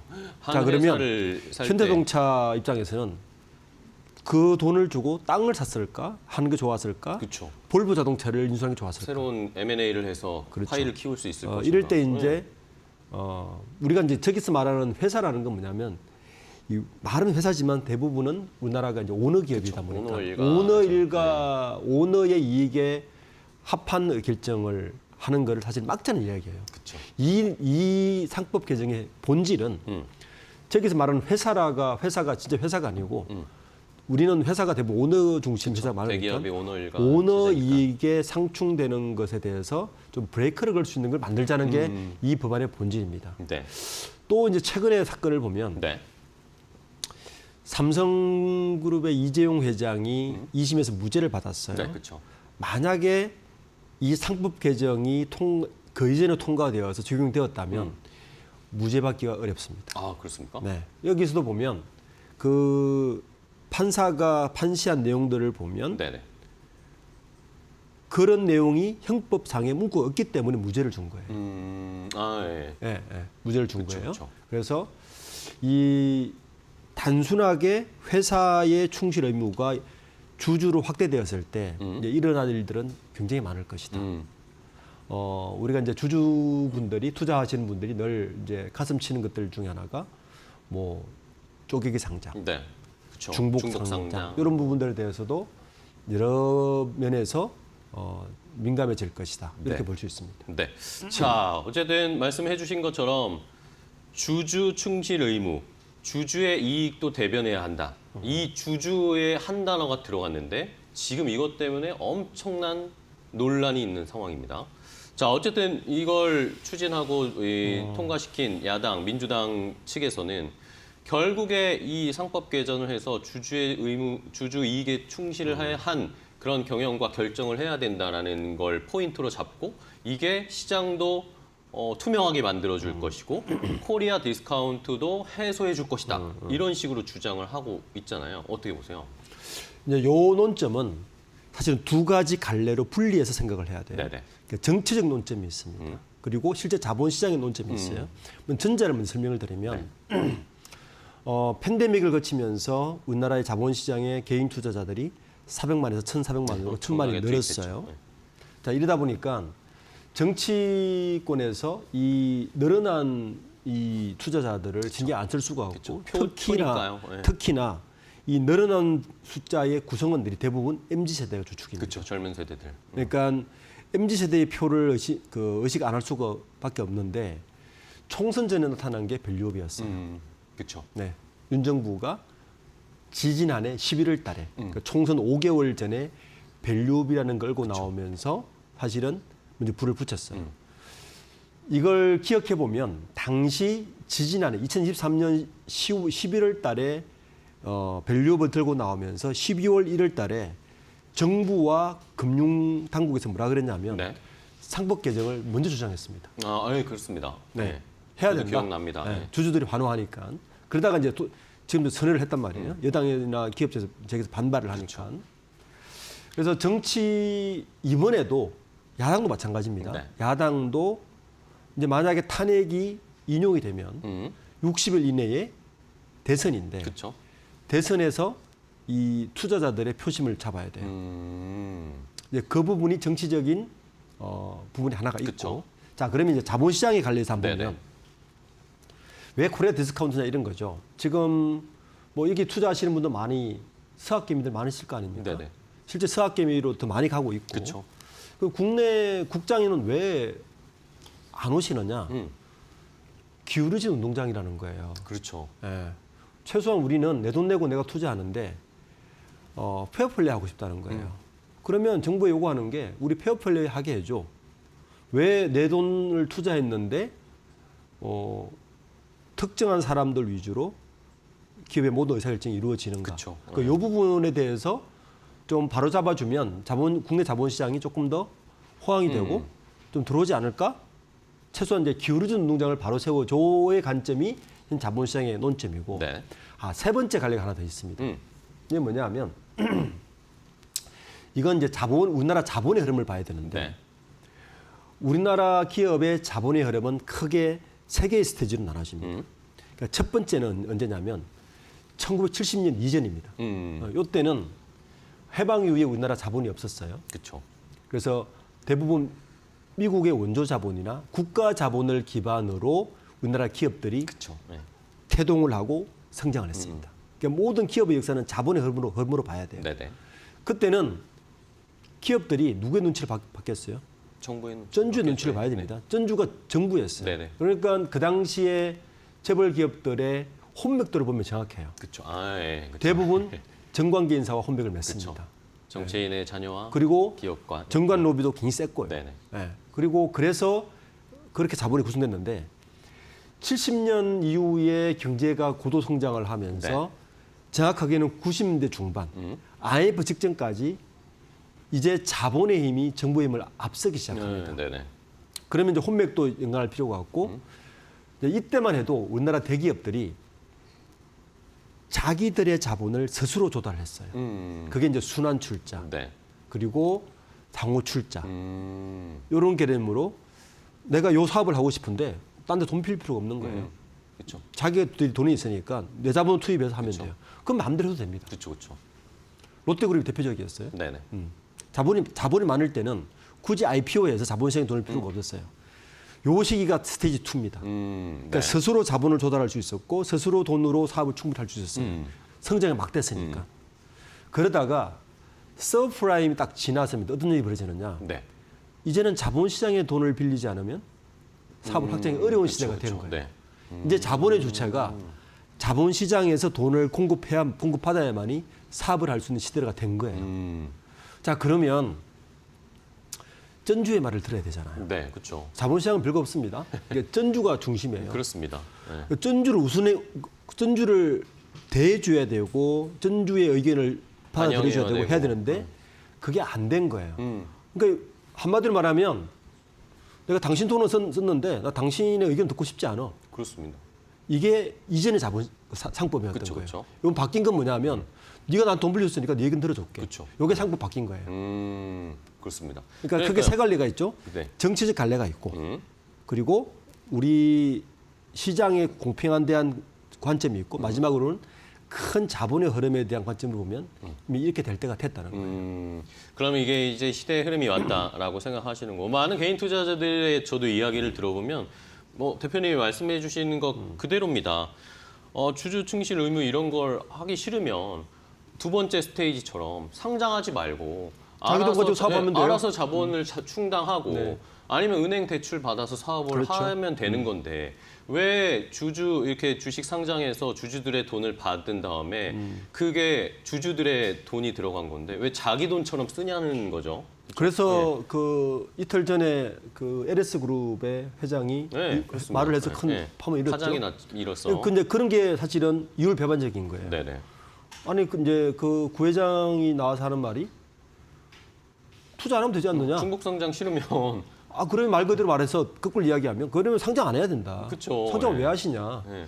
자본시장에 돈을 빌리지 말아야지. 그렇죠. 자기 돈으로 하세요. 네. 근데 자본시장에 돈을 빌리고 싶고 경영을 예전처럼 하고 싶은 거예요. 그러니까요. 근데 말이 안 되는 거죠. 그렇습니다. 네. 뭐 일각에서는 아직도 뭐 자본시장이 봉건적이다, 뭐 자극적으로 말하면 그렇게 판단을 하고 그런데 말씀해주신 것처럼 자금은 주식시장에서 주주들의 돈을 받아서 쓰고 싶어하고 이게 상충된다라고 개인 투자자들은 그렇게 생각하니까 우리 시장을 투자하는 게 맞나? 라고 이제 고민을 하기 시작하시면서 해외 시장에 많이 투자하게 그리고 이제 되는 이 상법이 개정되면 이런 것도 보셔야 돼요. 사실은 이 자본 시장이 크게 글로벌하게 보면 네. 독일, 일본식 자본 시장이 있고 예. 그다음에 미국식 자본 시장이 네네. 있습니다. 우리나라는 사실은 중간한 위치예요. 음. 그러니까 독일, 일본의 자본 시장의 역사는 사실 은행 중심이었어요. 네네. 은행이 중심이 돼서 기업들이 뭐 할 거 있으면 투자를 해주고 네네. 돈을 빌려주고 이게 중심이었어요. 지금도 일본 기업들은 일본의 5대 은행, 뭐 미주호부터 시작해서 은행들이 상당한 주주로 돼 있습니다. 은행들이 대주주예요. 네네. 그래서 이제 그리고 나서 일본이 이제 자본시장 상장시장이 조금 더 커졌는데 네. 우리나라는 이 자본 조달을 국가에서 하다가 은행이 사실 국가죠. 그렇죠. 당시는 국가에서 은행 주고 돈 빌려줘, 돈 빌려 말 네네네, 이거 그쵸. 컨트롤 했으니까 지금도 상당 부분 그런 부분이 있고 그러다가 이제 미국식 자본 시장으로 흘러가는 요 하이브리드 같은 구간인데 네네. 그러면서 이제 주주들이 돈을 투자하면서 상법 개정 이야기가 나온 거예요. 네네. 자 그러면 뭐가 좋으냐는 거예요. 그러니까요. 은행 중심 자본주의가 좋으냐, 이 자본시장에서 흐름이 좋으냐. 혁신 기업은 후자에서 훨씬 많이 나옵니다. 그렇죠. 왜냐하면 이걸 극단적으로 얘기하면 투기지만 이 자본시장의 욕심이 뭐냐면 은행보다 은행은 기껏해야 이자밖에 못 받잖아요. 우리 근데 주식 투자 하시는 분들이 이자 수익 받으려고 주식 투자 하십니까? 아니죠. 더 많이 벌려고 하죠. 그렇죠. 그래서 조금 위험스러운 곳에 조금 더 발전성이 있고 포텐셜이 강한 곳 투자하고 싶은 게 당연한 거죠. 그래서 그쪽으로 돈이 흘러가게끔 물꼬를 열어준 게 자본시장인 거예요. 자, 그럼 이걸 도입했으면, 이걸 우리가 선택했으면 네. 이 돈을 넣은 전주들의 권익도 올려줘야 되는 거죠. 그렇죠. 네. 그래서 상법이 개정이 이렇게 나오는 거예요. 그런 흐름들을 보시고 투자하시는 기업에 이 기업이 은행 쪽 대출이 많은지 자본시장 쪽에 의존도가 많은지 또 보시는 게 네. 중요한 팁입니다. 그러니까 무슨 말이냐면 그 기업의 재무제표를 보고 네. 이 기업의 은행 대출이 이만큼 그쵸. 있는 주주들이 누군가를 보는 주주들을 거죠. 네. 주주들의 비율, 주주들에서 본 자본시장의 돈을 더 많이 가져오면 이 기업은 자본시장의 말을 더 잘 듣습니다. 그렇죠. 예. 그런 것도 자기 투자하는 종목에 좀 보는 팁입니다. 네, 노하우까지 저희가 어쨌든 뭐 내가 투자하는 기업의 대주주 구성이 누군지는 기본적으로 보셔야겠죠, 그렇죠? 자, 그러면은 이제 궁금한 것이 그러면 이제 상법 개정안이 진짜로 시행이 된다라고 하면 우리가 늘 굉장히 스트레스 받는 거, 막 분할 상장을 한다거나 쪼개기 상장을 한다거나. 뭐 오늘 삼성 SDI도 장전에 갑자기 유증을 한다고 이야기가 나왔는데 막 이런 것들 뜬금없는 우리가 예상치 못한 유상증자 그러면서 주가가 막 떨어지고 손해를 보고 물리고 이런 것들이 진짜 상법 개정안이 시행되면은 좀 줄어들까? 이게 일단 개인 투자자들이 가장 궁금하실 것 같아요. 줄어들 겁니다. 그래요? 할 수가 없을 거예요. 지금 같은 쪼개기 상장, 네. 중복 상장은 이제 아마 주주들이 가만히 있지 않을 겁니다. 굉장히 이제 법적 투쟁을 할 것이고 지금도 뭐 여러 곳에서 법적 투쟁하고 있지 않습니까? 그쵸. 지금도 그 티웨이 항공 인수한 대명 선호그룹에서 보면 다 인수는 김여건은 가져왔지만 지금 가져오자마자 유상증자 하려고 그러니까 지금 개인 투자자들이 가만 안 있잖아요. 그쵸. 자기들 거 희석되니까 그러니까 이런 부분들 분명히 이제 브레이크가 걸릴 거고요. 가장 큰 건 쪼개기 상장 당연히 걸리겠죠. 쪼개기 상장하게 되면 이거는 사실 그 기업 보고 투자했는데 그렇죠. 기업 가치가 떨어지니까 알맹이 쏙 빼고. 중복 상장은 조금 얘기가 다를 수는 있어요. 네네. 중복 상장은 뭐냐면 이제 이건 우리나라와 미국 기업의 역사가 달라서 그러는데 우리나라 기업은 제가 아까 말씀드렸듯이 시작할 때는 정부 자본이나 자기들 자본 가지고 시작하다 보니까 계열사를 많이 둘 수밖에 없었어요. 다 내 돈이니까. 네네네. 근데 이제 이 기업들이 글로벌로 가거나 좀 더 확장을 하려고 그러니까 이 한계가 있는 거죠. 그쵸. 그래서 이제 중복 상장론은 조금 다르긴 한데 기업 역사가 달라서 어쨌든 그런 부분들은 분명히 브레이크가 걸릴 것이다. 알겠습니다. 그러면은 이제 반대쪽의 의견도 저희가 살펴보기는 해야 될 것 같습니다. 말씀해 주신 것처럼 이렇게 개인 투자자들이나 소액 주주들이 가만히 있지 않을 상황이 펼쳐질 텐데 이제 상법 개정안을 반대하는 입장에서는 봐라. 지금 이런 식으로 소송이 막 빗발칠 것이다. 그러면 기업들이 제대로 된 경영 활동이라든지 새로운 신사업에 투자하는 것에 브레이크가 걸릴 수밖에 없을 것이고 뭐 예를 들면 오늘 뭐 삼성 SDI가 유증했는데 뭐 새로운 캐즘을 돌파하기 위해서 전고체 배터리 더 라인 투자하고 막 이러겠다. 물론 뭐 그게 합당하다라면 개인 투자자들도 받아들이겠지만 그렇지 않은 경우에는 그런 소송들이 막 빗발칠 것이다. 개인 투자자들, 소액 주주들이 인식하지 못하는 새로운 분야에 투자하는 그런 도전도 이걸 싹을 자르는 그런 일이 빈번하게 일어날 것 이런 비판을 합니다. 어떻게 보세요? 물론 가능성이 있고요. 네. 그럴 가능성이 제로라고 말씀드릴 수는 없습니다. 네네. 그런데 저는 최소한 시장의 합리성을 믿어야 되지 않겠느냐. 과연 투자자들이 네. 얼토당토하는 것에 소송을 걸겠냐는 겁니다. 네? 그리고 그 기업에 투자할 때는 최소한의 그 기업의 미래를 보고 그렇죠. 막말로 이야기해서 다들 잘 되자고 하는 거 아닙니까? 그렇죠. 예. 근데 투자자들의 합리적인 사고를 저는 무시한 주장이라 봐요. 그런 반대 주장이 그러니까 뭐 극단적으로 이렇게까지 이야기합니다. 네네. 이제 여당이나 재계에서는 표 한 주 갖고 있는 사람도 소송 걸 수 있지 않느냐? 걸 수 있습니다. 그렇죠. 그런데 제가 삼성전자 주식 5만 원대 한 주 사고 네. 소송비 한 1,000만 원 들여 소송할까요? 그렇죠. 네. 네. 그걸 지키겠다고. 네. 그러니까 합리적인 시장 판단에 좀 저는 얘기를 해봐야 된다.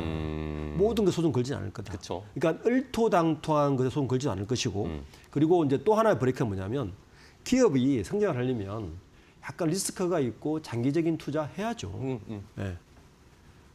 그러면 주주들에게 충분한 설명을 해주면 됩니다. 저는 그쵸. 이 상법이 만약에 적용되고 나면 IR이 굉장히 활발해질 것이다. 그렇습니다. 지금보다 더 친절하게 주주들에게 설명할 것이고 기업들은 더 친절하게 주주들에게 안내할 것이다. 저는 좋은 거라 봐요. 네, 맞습니다. 그리고 시장은 그렇게 불합리하지 않습니다. 예. 주주들이 투자할 때 생터집 잡고 저는 소송 걷잖아요. 그쵸. 대신 지금처럼 배임 횡령 뭐 이런 것들은 당연히 소송 그래야죠. 그쵸. 예, 네. 소송 그래야죠. 그래서 너무 그렇게 극단적으로 보지 않아도 될 것 같다. 또 하나 이제 우려가 해외 투기 자본이 들어와서 네, 그렇습니다. 뭐 이렇게 할 거 아니냐. 저는 그 부분도 그렇게 우려할 상황이다. 그래서 이번에 법안이 세 갈래 중에 뺀 게 뭐냐면 감사위원 분리선출하고 집중투표제는 뺀 거예요. 이제 만약에 감사위원 분리선출하고 집중투표제가 통과됐다면 이건 네. 사실 조금 위험할 수는 있습니다. 자, 이런 거예요. 지금 3%를 적용돼요. 네. 내가 대주주인데 40%를 가지고 있어. 근데 감사위원 분리선출은 뭐냐면 감사위원을 여러 명 두는 거예요. 네네. 근데 감사위원 분리선출을 할 때는 3%의 룰이 적용돼요. 내가 40%를 가지고 있고 50%를 가지고 있고 3%밖에 행사를 못 해. 그다가 집중투표제까지 같이 이게 폐허로 같이 통과됐어요. 네네. 그러면 이번에 이사를 선임해야 되는데 A, B, C, D 네 분이에요. 그럼 3%를 갖고 있는 40%를 갖고 있더라도 3%밖에 안 되기 때니까 3% 나는 12%밖에 행사를 못 해. 그런데 만약에 한 5% 정도 지분을 갖고 있는 기관 투자자나 해외 투자자가 네. 네 곳이 모였어. 그럼 20%죠. 그쵸. 여기도 3%를 적용되지만 3% 되니까 12, 48%가 행사할 수 있는 거예요. 그렇네요. 그러면 이사회를 장악할 수 있습니다. 그쵸. 요거는 그래서 재계가 더 민감해 하는 거예요. 그래서 이번에 법안에서 요거는 뺐습니다. 그건 뺐나요? 네. 그러니까 재계에서 우려하는 정도는 첫 번째는 정리하면 재계에서 우려할 만큼 시장은 비합리적이지 않다. 기관 투자자나 해외 투기 자본이 균형권 위협 사례는 그래서 그 부분의 리스크를 제외했다. 그건 제외했다. 그래서 그렇게 우려할 사항은 아니다. 실제 시행을 해보면 예상보다 저는 그렇게 소송이 많은 것 같지는 않다. 알겠습니다. 네. 그렇습니다. 뭐 개인 투자자분들도 내가 투자하는 기업이 잘 돼서 나도 돈 벌고 싶으니까 투자를 하시는 건데 그거에 대해서 뭐 하나하나 사사건건 소송을 걸 것인가? 라는 걸 생각해 보면 너무 개인 투자자분들을 평가절하하는 거 아닌가라는 그런 생각도 과대평가한 듭니다. 거죠. 예. 과대평가인가요? 반대적으로? 그렇습니다. 그리고 IR 쪽이 굉장히 이제 앞으로 성장이나 발전이 많을 것이다. 저도 이제 그런 게 공감이 되는 게 미국 시장 같은 경우에는 IR하고 뭐 실적 발표와 컨퍼런스 콜 하면은 자세하게 굉장히 이해하기 쉽게 설명을 해주잖아요. 거기서 뭐 디베이트가 일어나요. 그렇죠. 예. 근데 우리나라는 그런 자료를 봐도 무슨 말인지 잘 모르겠습니다. 우리나라 기업들이 이렇게 내놓는 거 보면 형식적 IR이 많습니다. 네, 그렇죠. 그냥 뻔한 이야기 써놓고. 그나마도 해외 기관 투자자들이 들어왔기 때문에 그 형식도 좋아진 그쵸, 거예요. 네. 그 전에는 사실은 개인 투자를 왕무시였죠. 그렇죠. 네. 그렇습니다. 좋습니다. IR 쪽으로도 어쨌든 그러면서 기업들도 개인 투자자 소액주주들도 설득할 수 있을 만한 그런 자료나 논리나 그런 계획들을 공개해줘야 된다는 거죠. 자, 좋습니다. 그러면 이제 어쨌든 국회 본회의에서는 통과가 됐는데 지금 뭐 여당에서는 최상목 권한대행에게 이거 거부권 행사 건의를 할 거다 이런 식으로 이야기가 나왔습니다. 이러다 보니까 만약에 거부권이 행사가 되면 다시 재표결해야 되는 상황이고 부결될 수도 있고 아니면 또 다음 회기 넘겨야 될 수도 있고 이런 상황인데 어떻게 될까요? 우선 이제 F4 중에 네. 지금 뭐 최상목 권한대행은 F4 중에 한 분이시기도 하고 네네. 권한대행이신데 금감원장은 지금 찬성 쪽이에요. 네, 이복형 금감원장이 어제 깜짝 이복현 발언을 했습니다. 금감원장은 내가 말리겠다. 직을 질고 말리겠다라고 해서 왜냐하면 금감원에서는 저는 그 발언은 맞다고 봐요. 네네. 왜냐하면 이 시장 금융이나 금감원의 역할은 시장의 질서를 확립하는 겁니다. 그렇죠. 네. 그러니까 상법 개정이 시장 질서를 충분히 도움되거든요.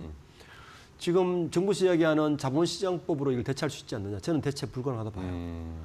자본시장법은 사후 약법문입니다. 아, 그런가요? 두 가지 약점이 있는데 네. 자본시장법은 핀셋 규제를 하게 되면 사후 규제에 초점이 맞춰져 있어요.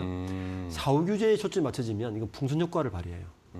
편법이 생깁니다. 아, 또 중요한 문제는 상법은 전 법인에 해당되고 네네. 자본시장법은 상장사만 상장기업에만, 해당돼요. 그쵸. 그런데 잘 보세요. 지금 많은 기업 오너가 있는 기업들은 지배구조 개편, 긴건 승계를 하려면 비상장사를 활용합니다. 그렇죠. 네. 그죠? 음. 자, 비상장사는 해당이 안 돼요. 거기에 약간의 허점이 있군요. 긴영권 승계 이런 비상장사를 많이 활용하기 때문에 그쵸.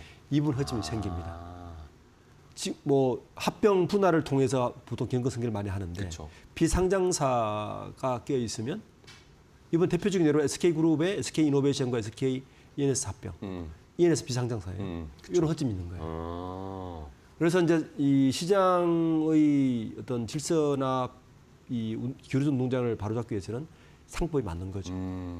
그래서 어쨌든 통과됐고 거부권 행사라고 요청은 하고 있는데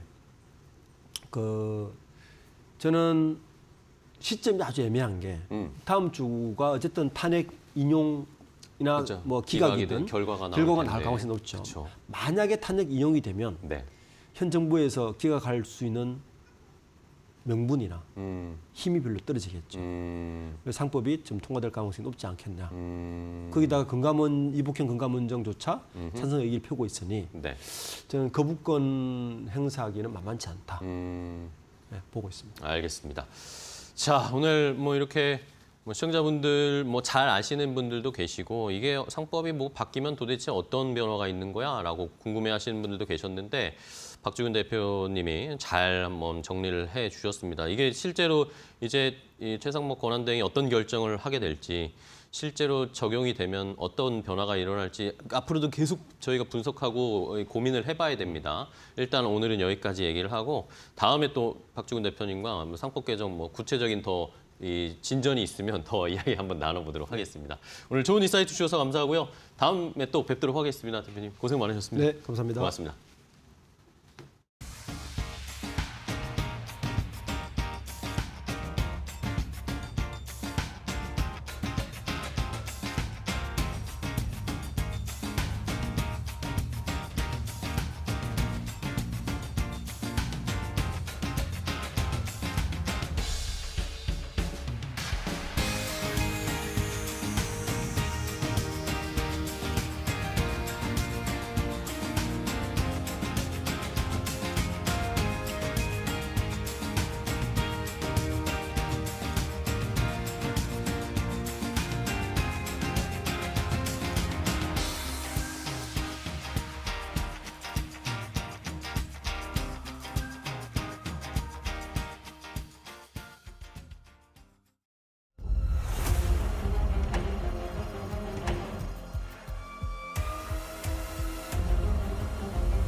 안녕하세요. 메이토크 신일섭입니다. 이번 주제는 인텔, 리프탄 신임 CEO 선임, 향후 기대감의 인텔 주가 급등, 대만 포모사 석유화학 중국 과잉 공급 속 생존 모드, 일본 캐논, 니콘, 디카 시장 회복세, 반도체 노광 장비 시장은 침체, 대한민국 두나무 관련재 득세, 특징주 DSC 인베스트먼트입니다.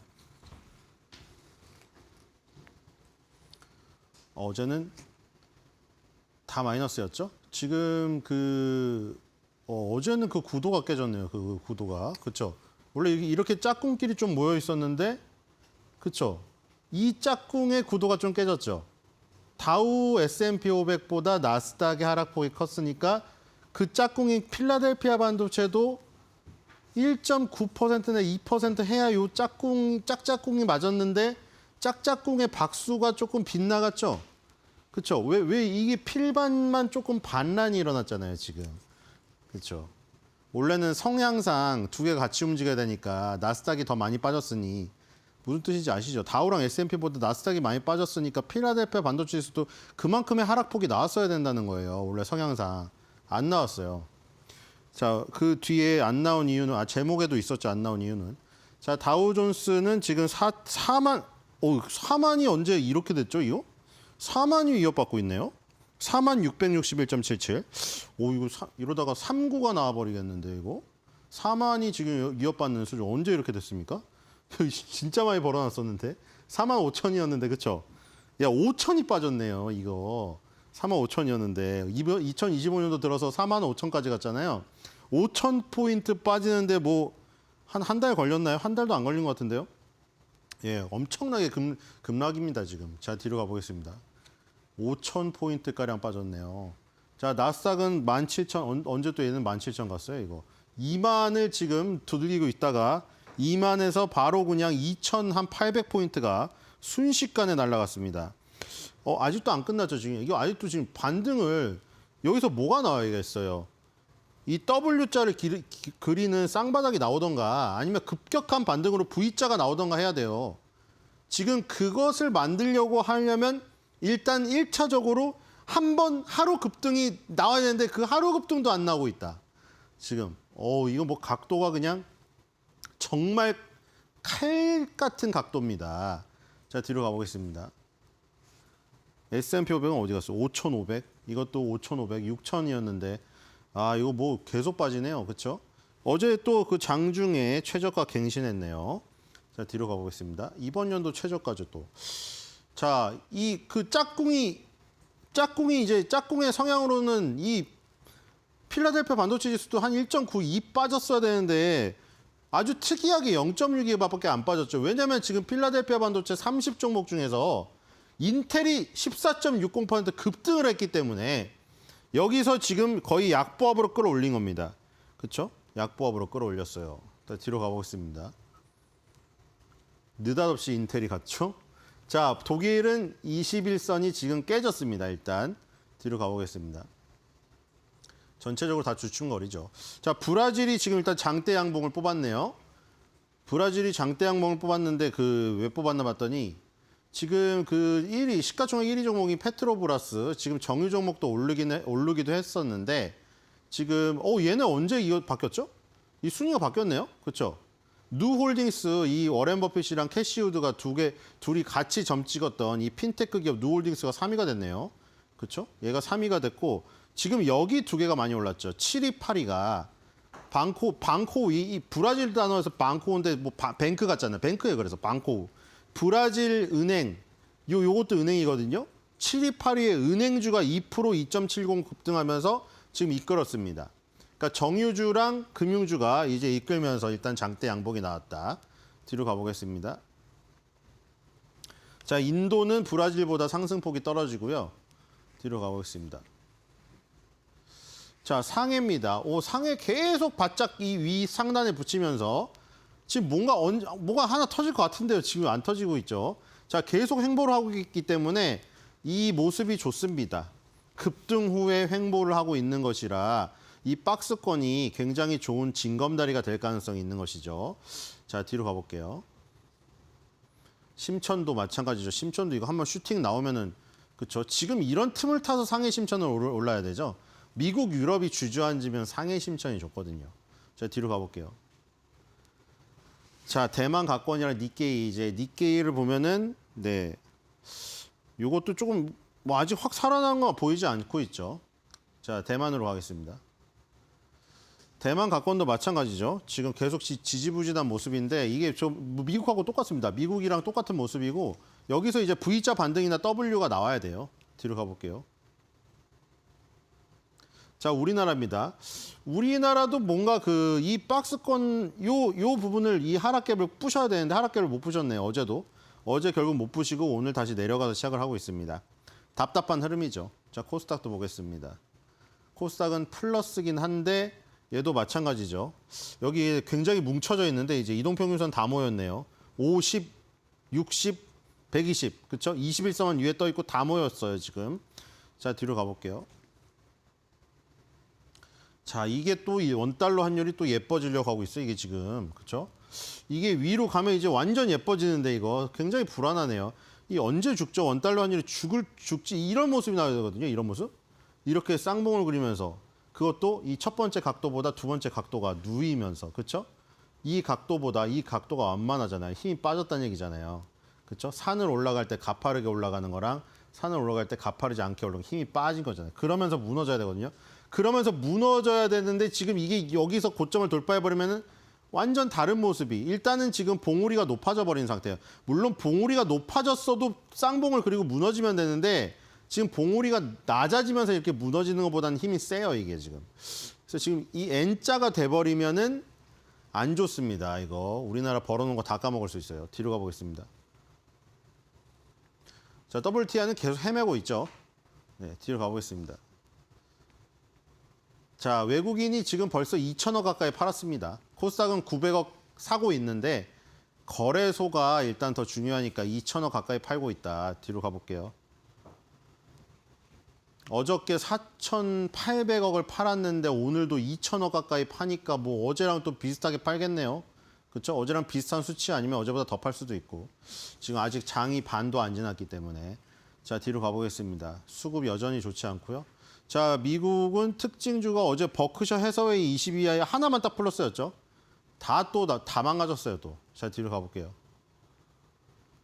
자, 일본의 특징주, 일본은 시가총액 상위. 일본의 시가총액 상위는 지금 보니까 뭐가 제일 많이 올랐나요? 도요타전자 1.77. 도요타가 오늘 좋아요.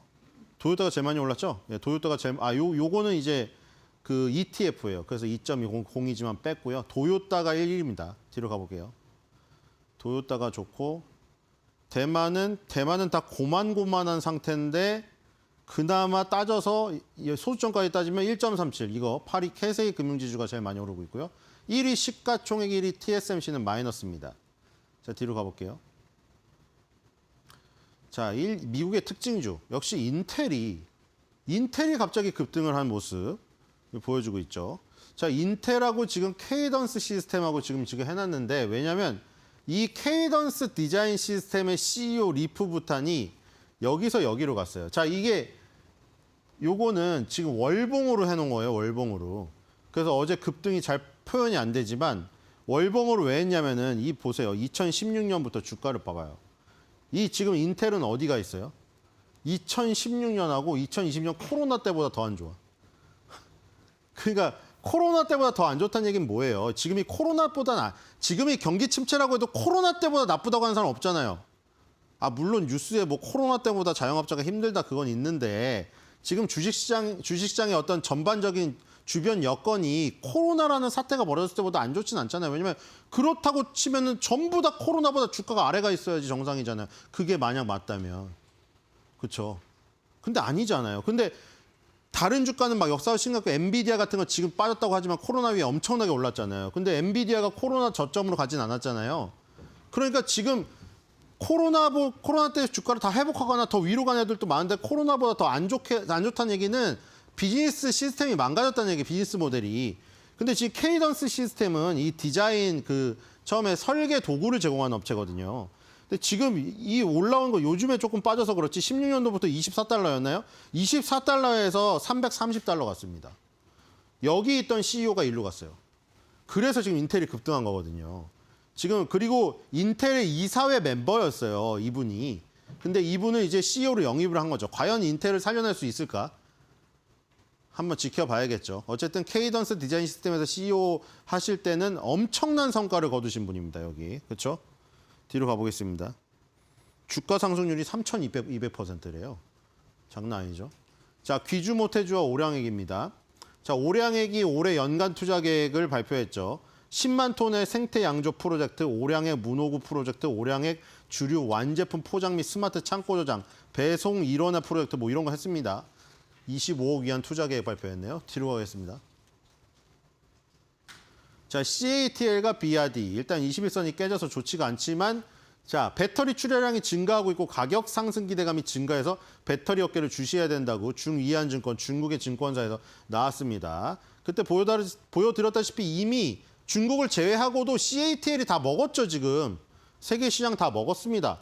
3월 11일 기준 배터리 제조용 탄산 리튬 가격 톤당 7.55만 위안입니다. 2월 초 대비해서 가격이 3.23% 하락했고 수산화 리튬은 톤당 7.29만 위안으로 전월 대비 1.35% 하락했다. 하락했지만 이게 단기적 하락에 불과할 것으로 지금 여기서는 판단하고 있습니다. 결국에는 탄산 리튬 가격, 수산 리튬 가격 다 오르면 이 리튬 가격이 전가돼서 이 2차 전지에 그대로 연동이 됩니다. 그래서 이게 이제 3월 달부터 반등하리라 여기서는 예상하고 있는 것이고, 그래서 CATL, BRD, 고션 하이테크 추천주로 던졌습니다. 뒤로 가겠습니다. 자, 도요타 자동차 오늘 살아나고 있고요. 도요타 모터스 ADR도 살아나고 있죠. 미국 시장에 상장되어 있는 게 조금 더 좋네요. 그렇죠? 뒤로 가보겠습니다. 자, TSMC입니다. TSMC는 대만에 상장되어 있는 거, 미국에 상장되어 있는 거 거의 뭐 비슷하죠. 대만이 조금 더 저점을 내려가긴 했습니다. 그러니까 미국 시장에 있는 게 지금 도요타도 그렇고 TSMC도 그렇고 조금 더 좋아요. 자, 엔비디아 변동성 증가 예상 나오고 TSMC랑 지금 어저께 그 소식 나왔죠. AMD, 브로드컴 다 해가지고 인텔의 파운드리 사업부 뭐 인수할 뭐 조인트 벤처 설립할 수도 있다. 인텔이 지금 CEO가 바뀌었기 때문에 또 이 상황이 어떻게 전개될지 봐야 될 것 같습니다. 자, 뒤로 가겠습니다. 자, 일본의 특징입니다. 오늘 캐논이 많이 오르고 있고요. 니콘도 같이 오르고 있거든요. 자, 캐논, 니콘 같이 오르고 있는데 우리 카메라 업체로 알고 있잖아요. 물론 디카도 하지만 캐논, 니콘 누구의 경쟁자입니까? 네덜란드 ASML의 경쟁자잖아요. 이 카메라의 기술이 반도체가 결국 똑같죠. 빛을 통해 가지고 회로 설계도를 찍어 가지고 판에다가 새기는 거잖아요. 그래서 노광 장비에서 지금 뭐 ASML이 독보적이지만 바로 그 뒤에는 캐논, 니콘이 한 방의 역전을 노리고 있다는 것이죠. 근데 지금 이 뭐 벚꽃 축제다 뭐다 해서 아마 디카 시장은 살아나고 있다고 지금 나오는데 그래서 오르는지 모르겠어요. 근데 반도체 노광 시장은 아직 침체에서 벗어나지 못했다. 하지만 캐논, 니콘이 지금 같이 일단 급등하는 모습을 보이고 있습니다. 뒤로 가겠습니다. 자, 이 대만의 특징주 포모사 석유화학, 포모사 플라스틱입니다. 이제 포모사 회사인데 주요 제품이 PVC 합성수지, 고밀도 폴리에틸렌이죠. 자, 우리나라로 따지면 뭐 LG화학이나 롯데케미칼에 비유할 수 있겠죠. 지금 중국산 저가 화학 제품에 이 공세에 시달리는 게 대만도 그렇고 우리나라 롯데케미칼, LG화학도 똑같아요, 지금. 이런 것들이 지금 생존 본능을 지금 발휘해가지고 살아남아야 되는 지금 상황입니다. 뒤로 가보겠습니다. 자, 우리나라의 특징 섹터입니다. 오늘 두나무 섹터가 4.89. 자, 남북로 가스관 사업이 1등이었는데 방금 전에 두나무가 지금 1등으로 올라갔어요. 왜냐하면 DSC 인베스트먼트랑 TS 인베스트먼트, 코오롱이 갑자기 치고 올라오면서 섹터별 1위를 먹었습니다. 자, 뒤로 가보겠습니다. 자, 얼마 전에도 나왔었는데요. DSC 인베스트먼트는, 그렇죠? 퓨리오사 AI의 지분을 소유하고 있다는 소식으로 급등을 했었고, 그 다음에 이 지금 그 국정감사 쪽에도 나갔었죠. 그래서 질문을 받았죠. 그랬더니 뭐 지금 DSC 인베스트먼트가 프리오사 AI의 뭐 참신성을 보고 투자를 했는데 우리가 이 정도까지 키우는 건 가능한데 여기서 더 키우려면 외국 자본이 필요하다. 그래서 내가 외국에 팔아먹는 건 아니고 더 크기 위해서 큰 물에서 가기 위한 어떤 단계로 이해해 달라고 했습니다. 다시 한번 지금 신고가를 갱신하려는 모습을 보이고 있고요. 그리고 지금 벤처캐피탈 협회 회장이 요 지금 회수 시장 활성화로서 기관 투자 비중 늘려야 된다고 하면서 여기에 VC 산업 진출 활성화라던가 VC 협회 운영을 통한 회원사 대변 역할 강화 이런 것들을 천명을 했습니다. 그러니까 벤처캐피탈이죠, VC가. 벤처캐피탈의 어떤 역량을 강화하는 이런 어떤 제도적인 얘기도 했었습니다. 그래서 우리나라도 뭐 지금 요즘에 그 뭐 말이 많잖아요. 이 인베스트먼트에 돈이 많아져가지고 큰 일을 했었으면 좋겠어요. 자, 오늘의 한 줄 매듭평입니다. 인텔, 리한 CEO, 어서 오세요.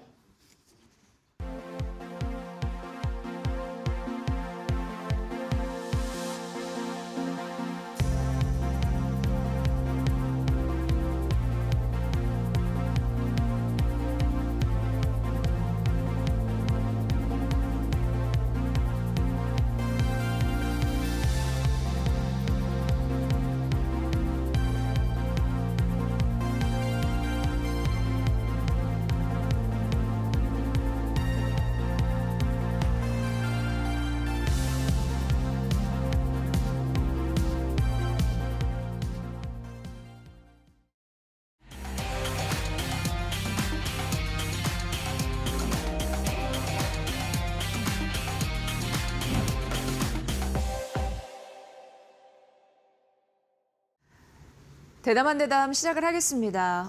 미국 반도체주는 요즘 약하잖아요. 그런데 우리는 상대적으로 강하다고 합니다. 반도체 관련해서 궁금하신 분들 저희가 좀 해결을 해드리도록 하겠습니다. 오늘 이 시간 차용주 IS의 경제연구소 소장과 함께 할게요. 소장님 어서 오세요. 예, 안녕하십니까? 네. 삼성전자 밸류에이션 매력 일단 어떻게 보십니까? 삼성전자 입장에서 보면 우리가 이제 밸류에이션을 본다라면 그렇게 썩 기대감을 갖기에는 현재로서는 조금 쉽지는 않아요. 우리가 전반적인 매출과 영업이익이 그래도 견조하지 않느냐라는 부분들인데 이게 5년째 제자리예요. 그러니까 이제 오르락 내리락 한다라는 부분들이 있습니다만 평균 가격에서 이제 특별히 우리가 이제 그 우상향하는 시계를 가져야 되는데 옆으로 횡보하는 시계를 갖고 있다라는 측면에 있어서 보면 조금 안타깝다라고 좀 말씀드릴 수가 있겠죠. 그렇기 때문에 밸류에이션에 대한 어떤 그 부분들 그리고 이제 삼성전자는 여전히 D램 가격에 대한 어떤 그런 움직임들에 따라서 영업이익과 매출이 움직이는 것이지 그 외에는 물론 휴대폰 뭐 조금 갤럭시 25 같은 경우 잘 팔린다라는 얘기가 있습니다만 매출은 한 30%가 휴대폰이 차지를 해요. 그렇지만 영업이익이 드라마틱하게 늘어나는 부분들은 역시 D램의 움직임에 따라서 영업이익이 움직인다는 측면이 조금 전반적으로 그 실적 기대감을 갖기에는 조금 신중론을 우리가 얘기할 수밖에 없다라고 좀 말씀드릴 수가 있겠습니다. 그러나 이 밸류에이션에 대한 어떤 매력도보다는 주가 수준에 대한 매력도를 따지게 된다면 저는 상당히 긍정적으로 볼 수가 있을 것 같아요. 오늘도 한 5만 5천 원 정도 이제 그 주가가 나타나고 있는 상태인데 5만 원을 확실하게 지지했죠. 물론 장중에 4만 9천 원 그건 종가 찍은 거니까 의미가 없죠. 그럼 5만 원을 깼다라고 보기는 어렵고 그렇다면 저점은 5만 1천 원 정도 수준에서 일단 지금 계속해서 움직이고 있는 부분들 아니겠습니까? 이렇게 된 상태에서 지금 현재 특별히 5만 원대랑 지금이랄까 5만 원을 잠깐 깨냐 마냐 막 이런 얘기 나올 때랑 지금이랑 밸류에이션에 대한 부분들이 특별하게 바뀐 건 없어요. 물론 이제 낸드 가격이 약간 움직인 부분들이 있긴 하겠습니다만 그러한 부분들이 10% 정도 올랐다라고 보기는 어렵겠죠. 따라서 제가 이렇게 장황하게 설명하는 것은 수급과 차트상으로 보면은 현재로서는 상당히 매력도는 있다. 그러니까 밸류에이션 매력도를 따지기보다는 기술적 분석과 수급에 따른 매력도를 따지게 된다면 지금 정도 가격대라면 상당히 매력도가 저는 있다 이렇게 표현을 좀 드리고 싶습니다. 네, 뭐 반도체 얘기한다고 하는데 삼성전자 얘기 안 할 수 없고 그렇죠. 일단 네. 말씀을 드렸는데 요즘에 뭐 바닥을 잡았나요? 이런 질문들을 또 하셔서 예. 궁금했고 최근 뭐 증권사에서 삼성전자를 어떻게 분석하지 이렇게 보니까 AI 에이전트에 대한 또 얘기를 합니다. 여기에서 수요가 창출되면 아무래도 이익을 얻을 가능성이 있을지 그런 부분에서 소장님은 어떻게 보세요? 그리고 이 부분에 대해서는 지금 삼성전자가 개인화된 AI 에이전트 시대를 이제 선언을 했어요. 개막을 했다라는 선언을 했습니다.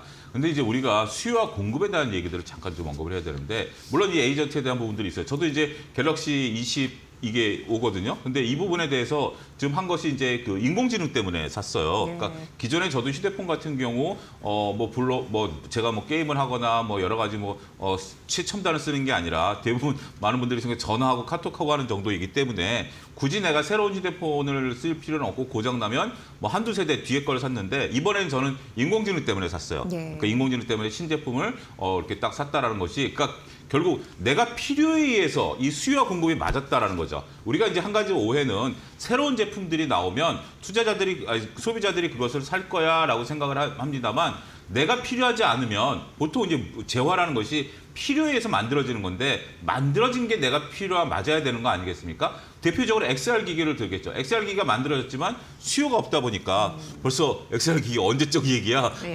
얘기했던 것도 사라질 정도로 시장에서 조용히 캐즘을 만나서 사라지는 그런 경우다라고 좀 말씀드릴 수가 있겠는데 일단은 지금 AI 에이전트가 과연 이게 수요를 이끌 것인가라는 부분들에 대해서는 약간 신중론은 있어야 될 것 같아요. 인공지능에 대한 휴대폰은 있습니다만 제가 손에 이제 요거 잠깐 좀 보여주면 특정 제품은 아니고요. 요걸 얼마 전에 샀어요. 그러니까 이제 연계돼서 여기서 이제 카톡이라든지 전화 오는 것을 보기 위해서였는데 요게 신제품이 여기에 인공지능이 탑재된 거가 있더라고요. 가격이 약간 비싸고 이건 인공지능이 탑재가 안 됐어요. 근데 내가 휴대폰에 인공지능이 있는데 시계에 인공지능을 굳이 내가 할 필요가 있을까? 결국은 그건 안 샀다라는 거죠. 제가 이 말씀을 드리고자 하는 것은 삼성전자가 AI 에이전트 시대를 열었다라는 것은 굉장히 고무적입니다. 그러니까 개인 비서를 이제 우리가 인공지능을 둔 건데 이게 어떤 새로운 그러니까 삼성전자의 어떤 괄목할 만한 성장세, 그러니까 이익을 개선할 정도의 상황이냐 이런 부분들에 대해서는 약간 거리감이 있다라는 겁니다. 그러니까 제 요지를 여러분들이 잘 아셔야 되는 게 분명 좋은 이벤트인 건 맞아요. 그런데 삼성전자급이면 제가 여러분들 그 계란 하나 먹는다고 해서 그 뭐가 몸무게가 바뀌겠습니까? 이재 아나운서 같은 경우는 계란 하나 정도면 충분히 배가 부르실 수 있죠. 제 덩치 정도면 그럴 계란 리가. 5개 예. 정도는 먹어줘야 돼요. 그러니까 그런 의미다라고 좀 말씀드릴 수 있어요. 이게 나쁜 건 아니지만 네. 과연 삼성전자급 정도 됐을 때는 이게 새로운 모멘텀이냐? 약간 부족하긴 하다. 하지만 삼성전자가 새로운 모멘텀을 갖는 것 중에 100점 만점 중에 한 1, 20점은 줄 수 있다. 이렇게 정리하겠습니다. 네. 그러니까 앞으로도 그런 고민은 기업 측면에서 많이 할 거예요. 그렇죠. AI 시대를 가야 되기는 하는데 그러면은 많은 대중들의 니즈를 또 수용하는 그런 기술 개발을 해야 되니까 그런 부분에서 좀 전략적으로 뭔가 나오길 좀 바라고 앞서 잠시 언급을 해주셨는데 결국 삼성전자는 D램, 매출 그리고 그렇죠. 이익 이런 게 중요하다고 하셨잖아요.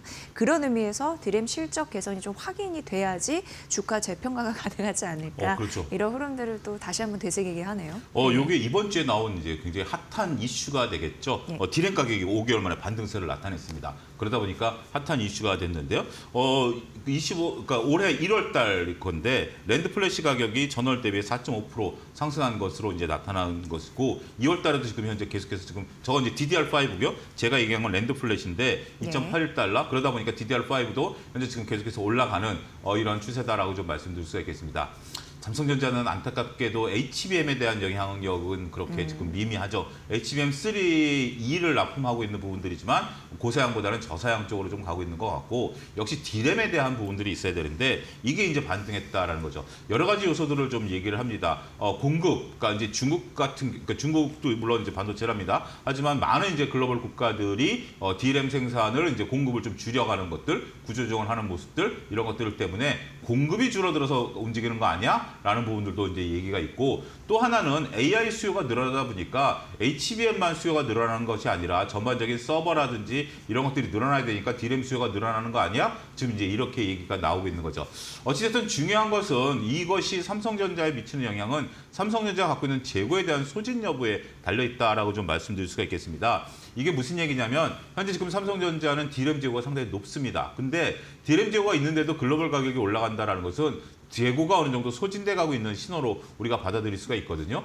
그렇기 때문에 이러한 부분들을 보면 추가적인 숫자가 계속해서 우상향하는 모습, 그러니까 하나의 숫자만 가지고 확인하기는 어려워요. 근데 1, 2, 3, 4 이렇게 숫자가 추세적으로 올라간다라고 보면 삼성전자 펀더멘탈 개선에 대한 기대감도 충분히 가질 수 있다라고 보여지고 재고 물량을 네가 언급을 했는데 그 차수장이 언급을 했는데 재고를 어떻게 파악하면 되지 않을까? 그건 현실적으로 어렵습니다. 그런 애널리스트 분들도 파악하기 어렵고 왜냐하면 기업 내부의 핵심 그 보안 사항이기 때문에 왜냐하면 재고가 많다라는 게 알려지면 기업 주가가 이제 출렁거리는 거 아니겠습니까? 그래서 알기는 어렵지만 가격으로 우리가 유추해서 보게 된다라면 어느 정도 부담스러울 정도의 재고 수준은 조금 줄어든 게 아니겠나 이렇게 좀 말씀드릴 수가 있겠습니다. 네.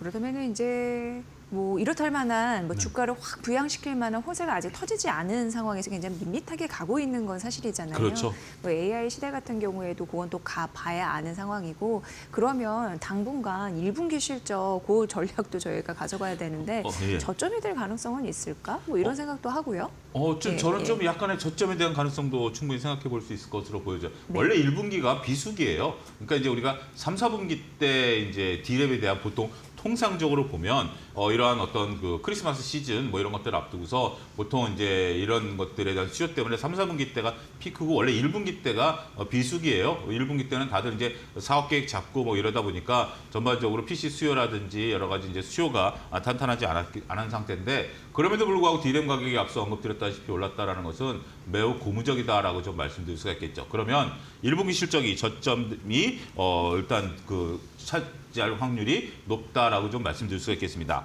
그런데 저는 이제 실적 저점론보다는 삼성전자의 수급 저점론을 저는 좀 말씀드리고 싶어요. 네. 지금 현재 실적보다는 수급 요인이 상당히 중요한데 1분기도 수급이 바닥일 것 같아요. 그러니까 3월까지가 1분기지만 거의 통틀어서 3월 보통 보면 수급상 이제 우리가 2024년 외국인들이 줄곧 팔아왔는데 그 파는 것의 막바지가 올해 2025년 1분기가 되지 않을까. 저는 수급 바닥론을 먼저 조심스럽게 좀 말씀드릴 수가 있겠습니다. 지난번에도 한번 말씀드렸는데 이제 매주 제가 이제 이 시간에 나오니까 여러분들에게 그 동향을 좀 체크해드리도록 하겠는데 3월 31일 날 이제 공매도가 이제 제기가 되는 거 아니겠습니까? 어제 이제 우리나라 선물 옵션 동시 만기일이었어요. 오늘 이제 미국이 파생 만기일입니다. 요게 이제 지나고 나면, 그러니까 자, 우리나라가 파생 만기일이 어제였고 오늘 이제 미국이 파생 만기일이거든요. 그런 게 지나고 나면 다음 주부터는 저는 삼성전자의 외국인 매수세가 본격적으로 유입될 가능성에 일단 무게중심을 좀 두고 있습니다. 그걸 어떻게 아느냐라는 부분들인데 물론 환율도 지금 1,450원인데 불안한 거 아니야? 라고 충분히 반문을 하실 수 있을 것으로 보여지죠. 하지만 이제는 파생에 대한 게 끝났어요. 두 나라가 파생에 대한 게 끝났기 때문에 미국인 투자자들 입장에서 본다라면 이제 눈에 들어오는 것은 빅 이벤트. 물론 이제 트럼프의 관세 정책이라든지 우리나라의 정치적인 혼란이라든지 이런 것들은 이미 시장에 녹아있다라고 치면 3월 31일 공매도 재개 이후에 롱숏 펀드에 대한 부분들을 자리매김해야 된다라고 보거든요. 이거는 기관들, 국내 기관들도 마찬가지입니다. 한국물에 대한 롱숏 펀드에 대한 포지션 구축이 들어가게 된다라면 삼성전자를 당연히 사야 되겠죠. 한국물에 대한 부분들. 따라서 그러한 수급들이 들어오게 되면 다음 주부터는 저는 외국인과 기관들의 쌍끌이 매수세가 서서히 유입될 가능성, 따라서 실적 바닥론과 더불어서 수급 바닥론까지 조금 얘기를 좀 드려야 되지 않을까 싶기도 합니다. 네. 그리고 소장님 최근에 SK 하이닉스 증권사에서 좀 좋게 또 보더라고요. 네. 지금 목표 주가를 올리는 흐름들이 나타나고 있습니다. 예. SK 하이닉스 같은 경우는 이제 20만 원 안착하는 모습들을 이제 좀 보여줬죠. 지난번에도 제가 나와서 반도체 나올 때마다 SK 하이닉스는 20만 원 이하에서는 매수 구간이다라고 좀 말씀을 좀 드렸는데 어느덧 20만 원 올라왔어요. 그렇다면 못 사는 거 아니야? 아닙니다. 20만 원 언저리에서도 좀 보셔야 될 것 같아요. 자, 목표가를 좀 올렸습니다. 뭐 한국투자증권은 27만 원에서 30만 원으로 올렸고요. 하나투자증권은 28만 원에서 29만 원으로 올렸고 뭐 DB투자금융이라든지 몇몇 증권사들이 계속해서 목표 주가를 상향 조정하는 그런 모습들이 나타나고 있다라고 좀 말씀드릴 수가 있겠습니다. 27만 원, 28만 원도 높은 거 아니야? 라는 부분들인데 지금 이제 고점이 23, 4만 원 정도가 고점이었죠. 이제 장중 가격을 이제 따지게 된다라면 지금 현재 화면에 보이는 것은 22만 7천 원이지만 주봉으로 보게 되면 이제 23만 원 정도가 이제 그렇게 되는 부분들이다라고 좀 말씀드릴 수가 있겠는데 일단 지금 현재 이들이 대략 한 10% 정도 목표가를 더 올렸어요. 목표가를 올렸다라는 것은 매수 의견이다라는 부분들을 우리가 좀 말씀드릴 수가 있겠고 여전히 이제 HBM에 대한 선두주자 이 부분에 대한 것들이 관심이 많죠. 따라서 하이닉스는 저는 고점에서 한번 밀리긴 했었습니다만 이건 삼성전자와 결이 좀 다르다. 여전히 엔비디아 같은 경우도 지금 조정을 받았습니다만 오늘 미국 증시에서 기술주도 빠졌는데 엔비디아 안 빠지는 거 보면 굉장히 견조하다라고 좀 봐야 되겠죠. 물론 이것도 이제 파생 이유를 좀 보긴 해야 되겠습니다만 엔비디아 안 빠지는 거 봐서는 하이닉스도 저는 충분히 다음 주부터 단지 이제 단기적으로 보면 다음 주부터 삼성전자 수급이 들어오면 하이닉스는 잠깐 쉬어갈 수도 있을 것 같아요. 그러면 하이닉스에 관심 있으신 분들은 오히려 다음 주가 매수 기회다. 저는 그렇게 정리하고 싶습니다. 네.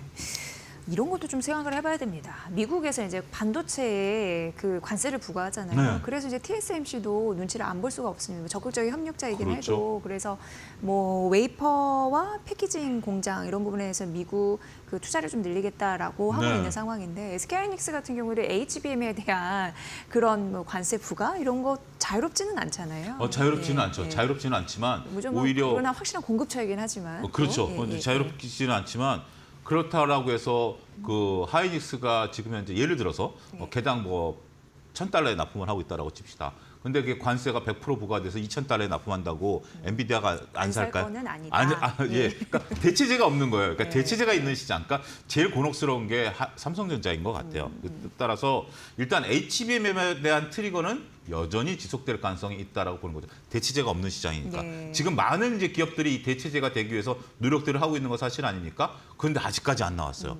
그러니까 우리가 원래 계획대로 하면 작년 하반기부터 꼭 삼성전자가 아니더라도 몇몇 기업들이 이런 것들을 나타냈어야 되는데 못 만들어내고 있어요. 근데 지금 하이닉스는 어디를 가고 있죠? HBM4를 향해서 가고 있잖아요. 그런 부분들을 보게 된다면 상당히 긍정적이다라고 말씀드릴 수 있겠습니다. 네. 안타까운 건 삼성전자죠. 삼성전자가 조금 현재 지금 불안정한 이 수급 논리, 그러니까 이제 이 공급 논리에 이제 이런 부분들이 있기 때문에 이런 것들이 격화될 위험에 대한 것들 가능성은 우리가 조금 대비해야 되지 않을까 말씀드리도록 하겠습니다. 네, 그래서 어떤 그 리포트에 보니까 이런 그 구가 있더라고요. 네. 그래서 그 맥락을 어떻게 이해해야 될까 싶어서 일단 질문을 드렸고 어쨌든 SK하이닉스 목표주가 상향하는 거 앞서서 말씀해 주셨지만 HBM 뭐 출하량 이런 부분 확인하면 조금 더 우리가 투자에 대한 매력을 느끼려나 뭐 이런 생각을 또 해보긴 했습니다. 자, AI 모멘텀 언제까지 갈 거라고 보세요? 뭐 지속적으로 업고 가야 되긴 합니다. 이제는 필수니까. 그렇죠. 이거는 저는 산업혁명급이다라고 좀 말씀드릴 수가 있겠습니다. 저도 지금 이 방송 들어오기 전에 이제 그 글을 하나 쓰고 있었는데 보조 자료 같은 경우 옛날에는 이제 그 팩트 체크를 하기 위해서 포털 사이트를 이용해서 팩트 체크나 뉴스를 이제 봤는데 지금 이제 인공지능을 통해서 이제 그런 것들을 굉장히 업무 효율도가 이제 높아졌다라는 거죠. 물론 인공지능이 이제 출처가 나오고 구체적인 제가 몰랐던 것 같은 경우 이제 팩트 체크를 다시 들어가긴 합니다만 일단 큰 안을 짜놓고 팩트 체크 들어가는 거랑 처음부터 그거를 이제 찾아 들어가는 거랑 차원이 다르죠. 인공지능과 관련해서는 우리가 꼭 어떤 문서 작성이나 이런 부분들을 떠나서 여러 가지 부분에 있어서 우리가 지금 이미 우리 곁에 많이 있어요. 콜센터라든지 아니면 심지어 이제 우리가 뭐 과일을 사러 갈 때도 인공지능이 선택한 과일 뭐 이런 문구가 나올 정도로 상당히 여러 가지 부분에 있어서 그다음에 여러분들 뭐 유튜브라든지 뭐 이런 거 시청하실 때도 인공지능이 이걸 요약을 해주고 또 인공지능이 많은 유튜브를 여러분들이 자신도 모르게 보고 계세요.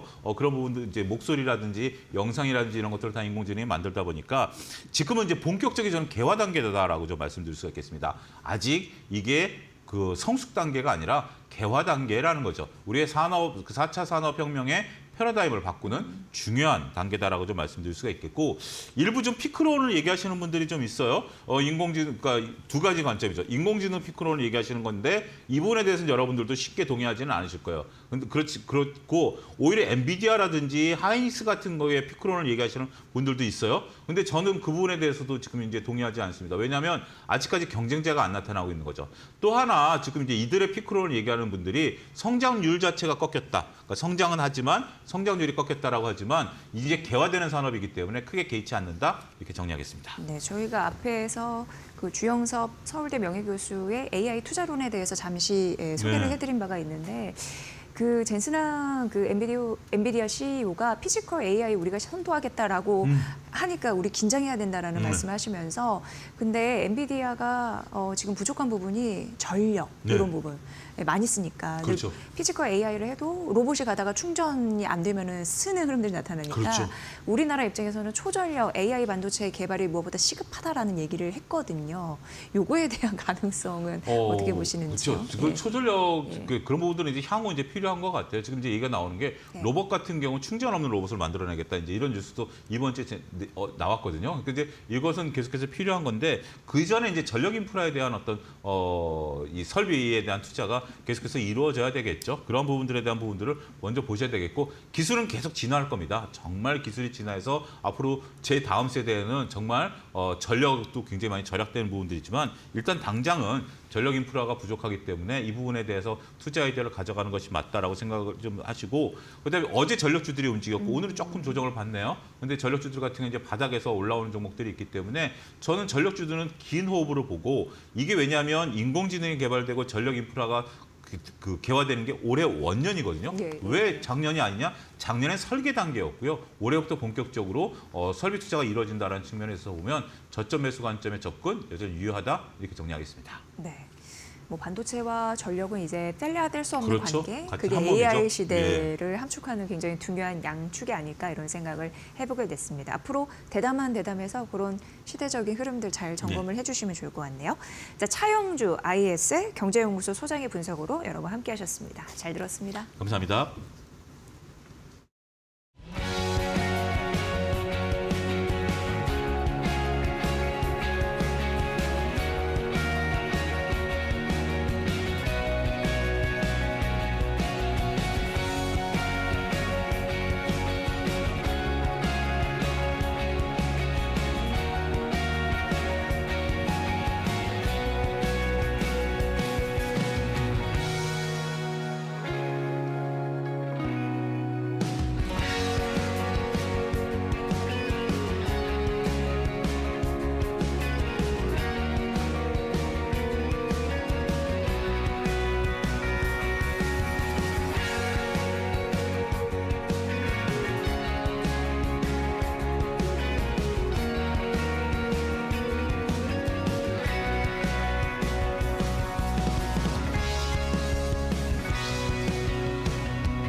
앵커 브리핑 시작하겠습니다. 요즘에 하나그룹 칭찬 일색인데 과연 칭찬만 해도 될까라는 생각 한번 들더라고요. 근데 의미 있는 그런 또 해석이 있어서 제가 갖고 와봤습니다. 하나하나 좀 풀어볼 건데 일단은요. 개인의 순매수 일주일 동안 뭘 많이 하셨나 이렇게 봤거든요. 그랬더니 이렇게 결과치가 나오더라고요. 일단 눈에 띄는 게 하나그룹주만 이게 포진이 돼 있잖아요. 하나오션 2등, 하나에어로스페이스 4등, 하나시스템 5등. 그런데 최근 유한타증권에서 기업 신용평가 이 등급 굉장히 중요하잖아요. 그걸 바라보는 인사이트를 제시한 리포트를 내서 제가 차용을 해서 여러분께 설명을 해드리도록 하겠습니다. 일단 이 세로축은 인더스트리, 산업이라고 보시면 되고 가로축은 그 크레딧, 그 신용 부분인데 그쪽에서 어쨌든 가장 괜찮은 긍정적인 부분은 방위 섹터라고 볼 수 있어요. 그러니까 방위 섹터 그리고 그 밑에 있는 게 조선 섹터입니다. 그러다 보니까 아무래도 개인들이 하나그룹주를 픽할 수밖에 없는 심리 여기서도 확인이 됐다라는 게 느껴졌어요. 어쨌든 그런 흐름으로 있는 거고 하나그룹의 전체적인 다음 페이지에서 사업의 구분을 좀 해드리도록 하겠습니다. 그걸 보면은 다음 페이지를 만나보면은 하나의 그 보면 석유화 그리고 방산, 태양광, 레저 이쪽으로 포진이 되어 있거든요. 요거는 금융산업의 일부 뺀 자료다라고 보시면 될 것 같고, 근데 문제는 이제 석유화, 뭐 태양광 이쪽에서 적자를 계속적으로 시연을 하고 있습니다. 그런데 하나가 최근 칭찬을 받는 이유는 방산에서 거의 돈을 싹쓸이하고 있기 때문에 명예를 좀 지켜주고 있다 이렇게 보시면 됩니다. 이걸 보시면 되고 다음 페이지에서 보도록 할게요. 근데 하나가 이렇게 클 수 있었던 건 투자를 제때 잘 했다라는 것도 우리가 좀 살펴봐야 되잖아요.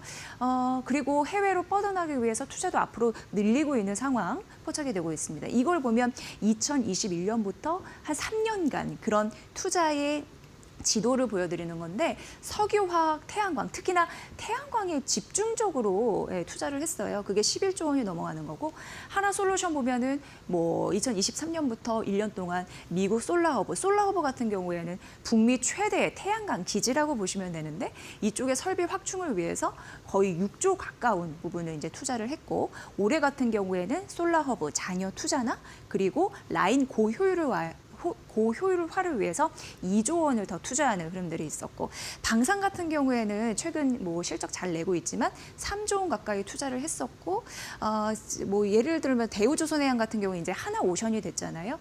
하나오션과 그리고 그 하나 시스템이 함께 미국 필리 조선소를 인수하는 지속적으로 투자를 이어왔다 이런 부분을 좀 말씀드리고 싶습니다. 그렇다 보니까 이제 우리가 좀 잘 살펴봐야 되는 게 하나그룹도 재무 부담이 가중되고 있는 상황입니다. 그래서 앞으로는 신용도에 어떤 영향을 미칠 수 있을지 이 부분을 간과해서는 안 된다고 하는데요. 2021년부터 투자가 대규모로 늘었다고 말씀드렸는데 역시나 2021년 이후 부채 비율이 늘고 있다고 합니다. 그래서 이거를 작년 3분기 말 기준으로 보니까 250%를 상회했다는 결과치를 우리는 볼 수 있습니다. 하나오션 말씀드렸지만 하나시스템과 1억 달러를 투자를 해서 미국 필리 조선소를 인수를 했고 하나에어로스페이스 같은 경우에도 해외 매출이 이미 국내 매출을 초과하는 흐름들이 나타나고 있는 상황이고요. 뭐 K9 자주포 중심으로 미국 방산 시장이 문을 두드리고 있는 상황이고 그러다 보니까 로비 활동이 증가를 했다라는 거예요. 2023년 기준 1년 사이에 75% 비용이 늘고 있다라는 겁니다. 하나솔루션도 자회사가 있는데 솔라허브 올해 말까지 완공 가동 예정이라고 하니까 앞으로 이쪽에서 투자금은 조금 더 늘어나지 않을까 그런 흐름을 좀 보셔야 될 것 같아요. 다음 페이지 보면요. 역시나 우리가 잘 살펴봐야 되는 건 어쨌든 이들이 잘 가기 위해서 투자를 엄청 하고 있는데 이게 여러 가지 산업의 업황의 분위기나 시너지를 잘 낼 수 있는지 그 부분을 보면서 기업 신용, 등급 이런 부분을 확인해야 된다는 거고요. 한 가지 좀 참고 자료를 말씀드리면 지금 하나그룹은 3세 경영체제 전환을 앞두고 있는 상황에서 그 승계의 키 하나에너지라고 보고 있거든요. 여기가 기업 오너 일가의 100% 지분을 갖고 있는 유일한 기업이다라고 보시면 될 것 같고 한화를 지속적으로 지분을 인수하고 있는 상황인데 2024년 7월에 그 공개 매수 시도했지만 5.2% 매수에 그치면서 어쨌든 어쨌든 그때 지분율이 14.9%가 됐고 그리고 작년 11월에 고려 아연이 보유하고 있는 하나 지분을 7% 이상 인수하면서 현재 22% 넘는 그래서 2대 주주가 됐다라는 점 말씀드리도록 하겠습니다. 올해 3월에 증권사에 상장 주관사 선정을 위한 입찰 제안 요청서를 배포를 했는데 앞으로의 이런 흐름이 하나 에너지를 중심으로 기업 재편이 이루어질 가능성이 있으니까 이 부분도 보셔야 될 것 같습니다. 하나는 지금 뭐 결과적으로 잘 하고 있습니다. 하지만 재무 부담이 늘고 있다라는 점에서 기업 신용도에 미치는 영향이 뭘까? 이거는 우리가 모니터링 해봐야 할 이유가 있을 것 같습니다. 중요한 관점인 것 같아서 소개해드렸습니다. 하나그룹을 보는 인사이트 전해드렸습니다. 자, 오늘 우리 시장 코스닥이 강하게 좀 올라오고 있는 상황입니다. 어쨌든 미국 시장이 흔들리는데도 우리 시장 이번 주에 잘 버텼습니다. 다음 주에는 또 빅 이벤트들이 많아요. 미국에서 FOMC 회의도 있고 엔비디아 GTC도 있고 여러 가지 이벤트를 미리 대비하셔야 된다라는 건 한 번 더 말씀을 드리겠습니다. 네, 마감까지 이들리 TV와 함께 해주시고요. 한 주간 고생 많으셨습니다. 저희는 다음 주 월요일 이 시간 여러분을 찾아뵙겠습니다. 함께 해주신 여러분 고맙습니다. 고맙습니다.